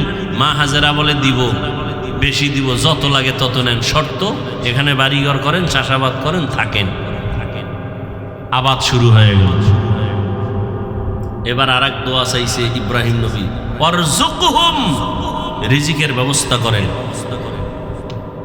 আল্লাহ পাক রব্বুল আলামিন জিব্রাইলের মাধ্যমে তায়েফের জমিনে কুদরতে আল্লাহ এক ফলের বাগান এনে দিলেন, যেই বাগানে 12 মাস ফল হবে, ফল হবে 12 মাস। আল্লাহ রিজিকের ব্যবস্থা করে দিলেন, মানুষজন বসবাস শুরু হয়ে গেল। এখন আর ওয়ানাবাদী এলাকা আবাদি হয়ে গেল, মানুষজনের অভাব নাই। কত আনন্দে জীবন যাপন করে ইসমাইল। বড় হতে হতে হতে হতে 6 বছর প্লাস হচ্ছে। ইব্রাহিম নবী এর মধ্যে একদিনও আর আসেন নাই। আল্লাহর পরীক্ষা দ্বিতীয়টা এবার আবার শুরু, কোরবানির। ওদিকে ঢুকবো। ইব্রাহিম নবী এই 6 বছরে আর আসেন নাই। ছেলে কেমন, কি মায়া, আল্লাহর পরীক্ষা কত কঠিন। ইব্রাহিম নবী এই জিলহজ মাস 8 তারিখ, 9 তারিখ, 10 তারিখ স্বপ্ন দেখা শুরু করলেন। তোমার কলিজার আপন জবাই করো আমার পথে, আমার নামে। ভাবলেন, নাম তো কয় নাই কারে। 100 উট জবাই করলেন। দ্বিতীয় রাতে আবার স্বপ্ন দেখেন, হয় না, তোমার মোহাব্বতের জিনিস জবাই করো। আবার 100 উট জবাই করলেন। ফাইনালে নবী তো বুঝতে পেরেছেন, আমার জীবনের কলিজার আপন আমার ইসমাইল ছাড়া আর কেউ না। আল্লাহর হুকুম হয়ে গেছে, ইসমাইলকে জবাই করার জন্য বাবা এবার রেডি হয়ে গেলেন। একটা ছুরি আর একটা রশি গোপনে নিয়ে রওনা হলেন মক্কা নগরীতে ইসমাইলকে জবাই করার জন্য। কারো কাছে কিছু বলা যাবে না। এলাকায় গিয়া দেখে সেই এলাকা তো এখন আবাদি, সুন্দর বাড়িঘর, মানুষজন, মাঠে বাচ্চারা খেলতেছে। একটা ডাক দিয়ে কয়, এই এনি ইসমাইল আছে, ইসমাইল। বাচ্চারা কয়, ইসমাইলকে বুঝলাম না। একজনে কয়, হ্যাঁ আমি চিনি। ইসমাইল কোথায়? ওরা বাড়ি আছে, নিকা আছে। ওই সবার বড় বড় ঘর, কিন্তু ইসমাইল যেই ঘরে থাকে একটা ছোট ঝুপড়ির মতো। ইব্রাহিম নবী যত কদম বাড়ায় কলিজাটা কেমন যেন ফেটে যাইতেছে, মায়া আর মায়া চুম্বকের মতো। আমার কলিজার আপা, এত আদরের সন্তানের এতদিন আমি পাই নাই।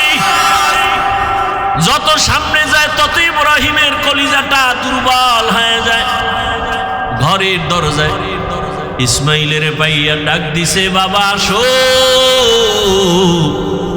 কিন্তু ইসমাইল চিনে নাই লোকটাকে। ঘরের মধ্যে দৌড় দিছে। আল্লাহর নবী সালাম দিলেন, আসসালামু আলাইকা ইয়া আহলাল বাইত। ঘরের মধ্যে ঢুইকে যখন হাজেরা দেখলো, সালাম নিয়ে কান্না শুরু করলে। চোখের পানি, হৃদয় হৃদয় ভাঙ্গা কান্না। ইসমাইলের মা কয়, চিনোনি বাবা? এই তোর বাবা ইব্রাহিম। বাবার কাছে যাও, দূরে থাকিও। মালিকের কঠিন পরীক্ষার ইসমাইল, এই তোর বাবা নবী ইব্রাহিম। বাবা সন্তানের পাইয়া বুকে জড়াইয়া কান্নার আওয়াজ, এমন মায়ার কান্না শুরু হয়ে গেল। নবী আবার চিন্তা করলেন, না জানি আবার মায়ার কারণে পরীক্ষায় ফেল করি। নবী বললেন, হাজেরা দেরি করার সময় নাই, জবাই করতে নিব তাও তো বলা যাবে না। নবী কৌশল ইসমাইলের সুন্দর করে সাজাইয়া দাও, মালিকের দাওয়াতে যাব। মা হাজেরা তো ভাবছেন দুনিয়ার কোনো মালিক দাওয়াত দিছে সেখানে যাবে। মা হাজেরা বুঝতে পারেন নাই যে আসল মালিক দাওয়াত দিয়েছে।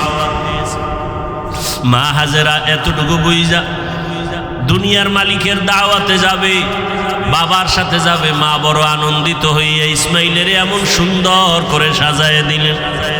এবার ইসমাইলের নিয়ে বাবা রওয়ানা। বাবা সামনে হাঁটে, ইসমাইল পেছনে পেছনে হাঁটে। মা দুঃখিনী দরজার কিনারায় দাঁড়ায় দাঁড়ায় সন্তানের দিকে তাকায় থাকে। একটা সন্তান যখন আপনাদের এলাকার মানুষ বাঁশখালী থেকে চট্টগ্রাম যায় বা বিদেশ যায়, মা ঘর থেকে যখন সন্তানের বের করে দেয়, মা চোখের পানিগুলো আঁচল দিয়ে মুছে সন্তানের পেছনে পেছনে মাও কিছু দূর আগায় যায়। মা সহ্য করতে পারে না, সন্তান আমার কই, ওরে আমার কাছে থাইকা যখন মা বলিয়া ডাক দেয়, কলিজাটা ঠান্ডা হয়ে যায়। একটা সন্তানের মা ডাকে এত মজা, দুনিয়ার বাদশাও যদি বানায় দেয় এত মজা পাওয়া যায় না। সন্তান যখন আম্মু বলে ডাক দেয়, মায়ের কলিজাটা ঠান্ডা হয়ে যায়। মা হাজেরা ইসমাইলের বিদায় দিয়া তাকায় তাকায় কান্না করে। ইব্রাহিম নবী পিছনে তাকায় না, তাকাইলে মায়ার কারণে পরীক্ষায় পাশ করা যাবে না। ইসমাইলও আনন্দে আনন্দে যখন বের হয়ে যাচ্ছে, শয়তানের মাথা গরম হয়ে গেল। এই পরীক্ষায় যদি ইব্রাহিম পাশ করে দুনিয়াওয়ালারা বহু বিধর্মী মুসলমান হবে। কেমনে পরীক্ষায় ফেল করানো যায়? হাজেরাকে একটু ধোকা দেই। হাজেরারে গিয়া ধোকা দিয়ে কয়, হাজেরা ইসমাইলের কোথায় ছাড়লা? কয় মালিকের দাওয়াতে গেছে। বলে কোন মালিক? বলে দুনিয়ার কোনো বাদশা। কয় না না, আমি জানি আল্লাহ দাওয়াত দিছে। কেন? হাজেরাকে বলে জবাই করার জন্য। হাজেরা ডাক দিয়ে কয়, রে শয়তান, তুই আমাকে ধোকা দিস না। একটা বাবা হইয়া কোনোদিন সন্তানের জবাই করতে পারে না। যখন এই কথা বলছে, শয়তান ডাক দিয়া কয়, আল্লাহ হুকুম করছে জবাই করার জন্য। হাজেরা চোখের পানি ছাড়িয়া কয়, রে শয়তান, যদি আমার মাওলা হুকুম করে একজন ইসমাইল না, আল্লাহ যদি আমারে আরো ইসমাইল দেয়, আমি সব আল্লাহর রাস্তায় ছেড়ে দিতে রাজি। শয়তান দেখলো এখানে হাজেরাকে ধোকা দিয়ে আটকানো যায় না, দৌড়াইয়া গেছে শিশু ইসমাইলের একটু ধোকা দেওয়ার জন্য। ইসমাইলের গিয়া যখন ধোকা দিতে গিয়া কয়, ইসমাইল কই যাও? বাবার কাছে ছুরি আছে, তোমারে জবাই করবে। ইসমাইল তো বুঝ কম, ডাক দিয়া কয়, আব্বা জান, আপনি কি আমাকে জবাই করতে নিয়ে যাইতেছেন? এবার ইব্রাহিম কয়, শয়তান পাথর মারো। এই তিন জায়গায় ধোকা দিছে। ইব্রাহিম আর ইসমাইল মিলিয়া তিন জায়গায় পাথর মারলেন। আল্লাহ তাআলা আইন করে দিলেন, আমার ইসমাইলের কথা কাজটা আমার কাছে ভালো লাগছে। ইব্রাহিমের এই কাজ কিয়ামত পর্যন্ত স্মৃতি হয়ে থাকবে মুসলমানের কাছে। আজকে যেই তিন জায়গায় ইসমাইল আর ইব্রাহিম পাথর মেরেছেন, ওই তিন জায়গায় পিলার করা আছে। ও হাজিরা, তোমরা হজ করতে গিয়া ওই তিন জায়গায় যদি পাথর না মারো, তোমাদের একজন আর হজও কবুল হবে না। এবার নিতে নিতে ইসমাইলকে নিয়া মিনা বাজারে হাজিরা এখন যেখানে কোরবানি দেয়, ইসমাইলের যেই জায়গায় কোরবানি দিছেন ওই জায়গায় ইব্রাহিম নবী ইসমাইলের নিয়া এবার চিন্তা করলেন, আল্লাহ আমারে কেমন সন্তান দিলেন, একটু পরীক্ষা কইরা দেখি। এবার সন্তানকে বাবা বলতেছেন, ফালাম্মা বালাগা মাআহু সাইয়া ক্বালা ইয়া বুনাইয়া ইন্নী আরা ফিল মানামি আন্নী আযবাহুকা ফানজুর মাযা তারা। ও বাবা, আমি স্বপ্নে দেখলাম তোমাকে জবাই করতেছি, বলো বাবা তোমার কি মতামত বলো। ইব্রাহিম নবী কথাটা বলা মাত্রই সাথে সাথে সেকেন্ডের মধ্যে সন্তান ইসমাইল জবাব দিয়ে দিলেন, ইয়া আবাতি ফাল মা তুমার সাতাজিদুনি ইনশাআল্লাহু মিনাস সাবিরিন। আব্বাজান, দ্রুত আমাকে আল্লাহর হুকুম মতো জবাই করেন, ইনশাআল্লাহ আমাকে আপনি ধৈর্য ধারণকারীদের মধ্যেই পাবেন।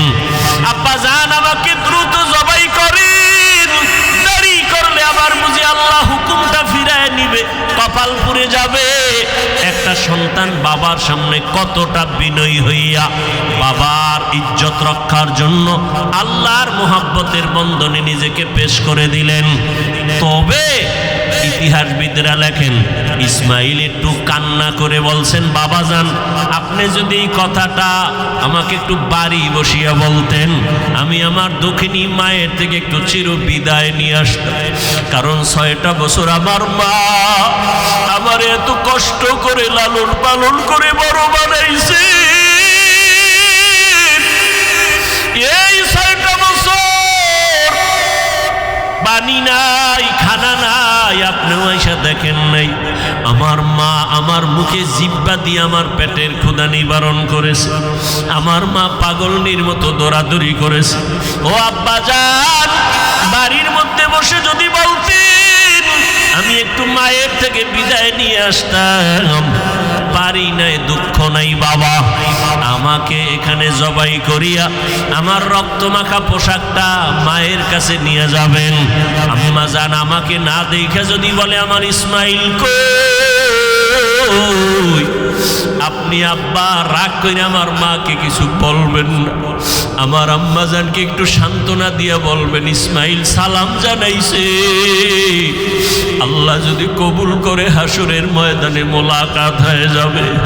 আব্বা জান আর আপনার কাছে দাবি, আমাকে জবাই করার আগে আপনি আমার হাত পাও রশি দিয়ে বাঁধেন, কারণ জবাই করতে গিয়া আমার হাতে পায়ে নাড়াচাড়া যদি আপনার শরীরে লাগে বেয়াদবি হবে, আল্লাহ বেজার হয়ে যাবে।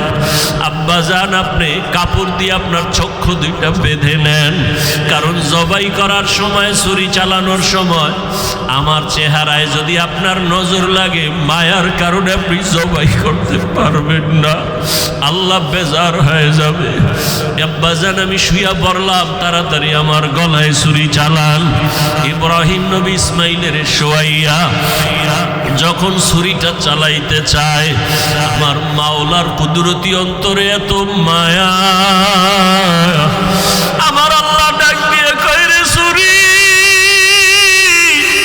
আমার ইসমাইলের একটা পশমের ক্ষতিও যেন তোমার দ্বারা না হয়। আল্লাহর হুকুমে ছুরি কোনো কার্যকারিতা করে না, একটা পশমও কাটে না। ইব্রাহিম নবী এবার পাথরের উপরে আঘাত করলেন, ছুরি দিয়া পাথরটা আলাদা হয়ে গেল।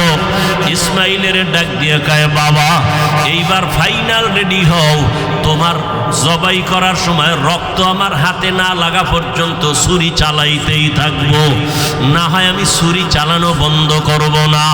এবার ইসমাইলকে শেষবারের মতো শোয়াইয়া ছুরি যখন চালাবে, রক্ত হাতে না লাগা পর্যন্ত ছুরি চালানো বন্ধ করবে না বলিয়া ইব্রাহিম নবী নিয়ত করে ফেললেন, ইসমাইলকে শোয়াইয়া দিলেন। আর যখন ছুরি চালাবে, আল্লাহ পাক রব্বুল আলামিনের কুদরতি অন্তরে এত মায়া,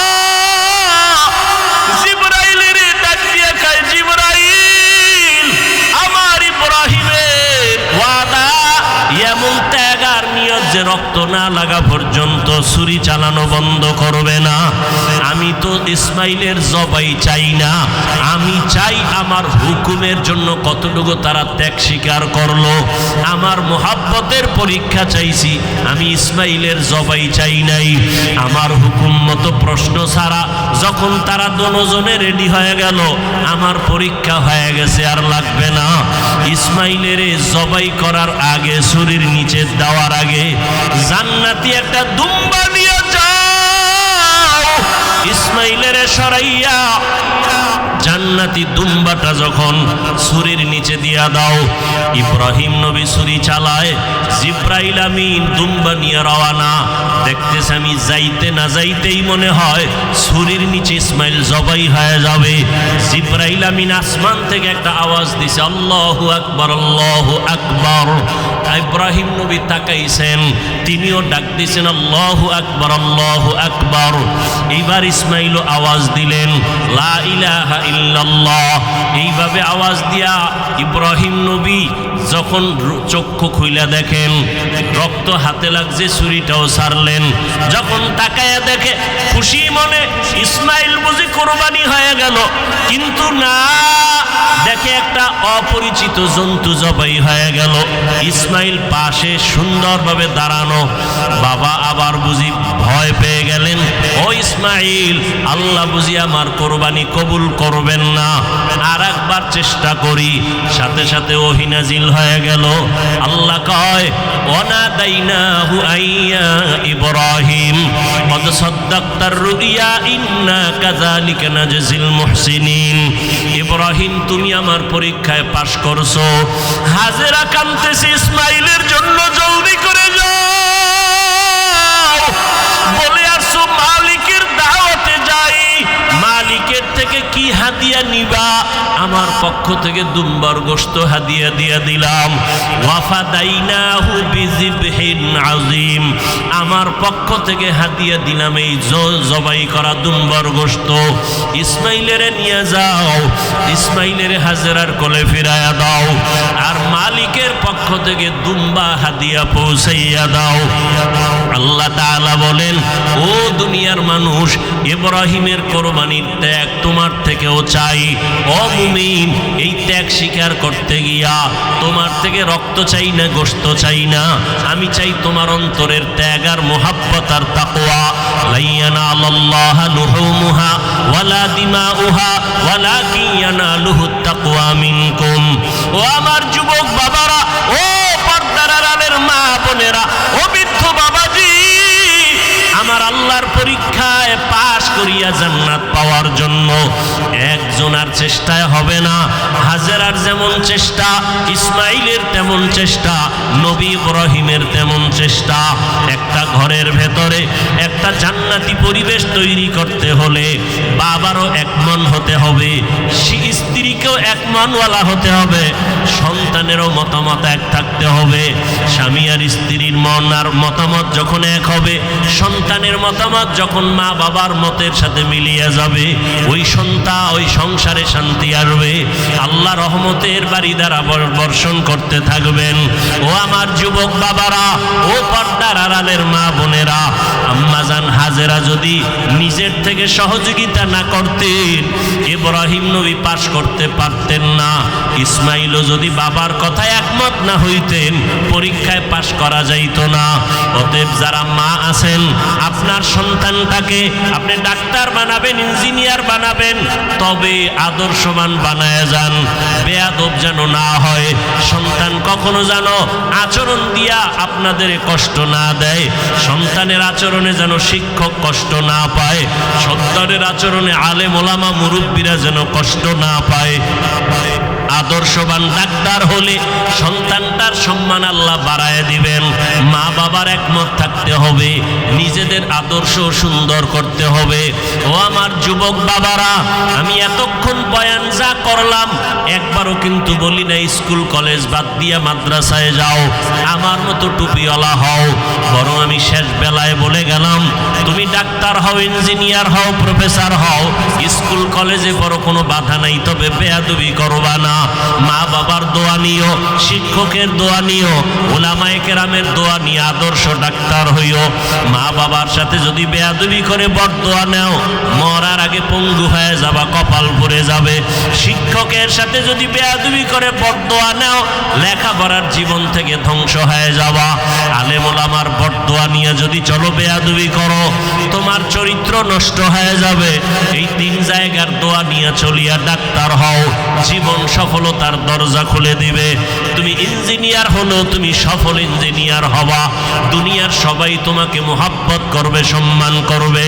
ও আম্মা জানেরা, আপনার মতো কত মা এখনো আছে আদর্শবান, স্বামীর মাল হেফাজত করেন, মোবাইলে সময় নষ্ট করে না, সন্তানগুলোকে আদর্শ আদর্শওয়ালা বানানোর চেষ্টা করে, স্বামীর মাল হেফাজত করে, 5 ওয়াক্ত নামাজ পড়ে, পর্দা করে। আম্মা জানেরা, আপনারা কেন পারবেন না? এখনো সময় আছে, তওবা করে নেন। ও আমার যুবক বাবারা, তোমার মতো কত যুবক স্কুল কলেজে পড়ে নামাজ ছাড়ে না। মনটাকে প্রশ্ন করো, তুমি কেন পারো না রে বাবা? তোমার কপালে কার বরদোয়া লাগছে? এখনো সময় আছে, তওবা করো। তোমার মতো যুবক RAB, army, police, BDR, OC, DC SP 5 ওয়াক্ত নামাজির অভাব নাই। বলো তুমি কেন পারবা না? এখনো সময় আছে, তওবা করে নাও। মনে মনে আল্লাহকে বলো, আল্লাহ, দুনিয়ার রং তামাশায় পড়িয়া, মনের খাহেশ মিটাইয়া, মনের শখ মিটাইয়া কত গুনাহ করেছি। মনে চাইছে নামাজ পড়বো না, পড়ি নাই। মনে চাইছে দাড়ি কাটবো, কেটে ফেলেছি। মনে চাইছে পার্কে যাব, পার্কে চলে গেছি। ও আল্লাহ, শখে শখে গুনাহ করে ফেলেছি। আর কত শখ করিয়া গুনাহ করব? কোন দিন মরণ হবে জানা নাই। কত যুবক রাস্তায় গাড়ি চালায়, নামাজ বাদ দেয় না। আবার হঠাৎ করে কত যুবক বুকে ব্যথা উঠা মরিয়া যায়। আজকে থেকে তওবা করলাম, আর নামাজ ছাড়ব না, বেপরদায় চলবো না, মা বাবাকে কষ্ট দিব না। ওলামায়ে কেরামের দোয়া পরামর্শ নিয়া, শিক্ষকের দোয়া নিয়া, মা বাবার দোয়া নিয়া, নবীজির আদর্শ মতে চলবো। তওবা করার মতো যদি কারো অন্তর তৈরি হয়, মুনাফিকি যদি না থাকে, খাঁটি তওবার নিয়তে দুটো হাত আল্লাহকে দেখাইয়া দাও। আয় আল্লাহ, হাতগুলো কবুল করে নেন, তওবা কবুল করে নেন, আদর্শওয়ালা মানুষ বানায় দেন, নবীর আদর্শে চলার তৌফিক দান করেন, মা বাবার দোয়া নেওয়ার তৌফিক দান করেন, শিক্ষকের দোয়া নিয়া, উলামায়ে কেরামের দোয়া নিয়া চলার তৌফিক দান করেন। আমি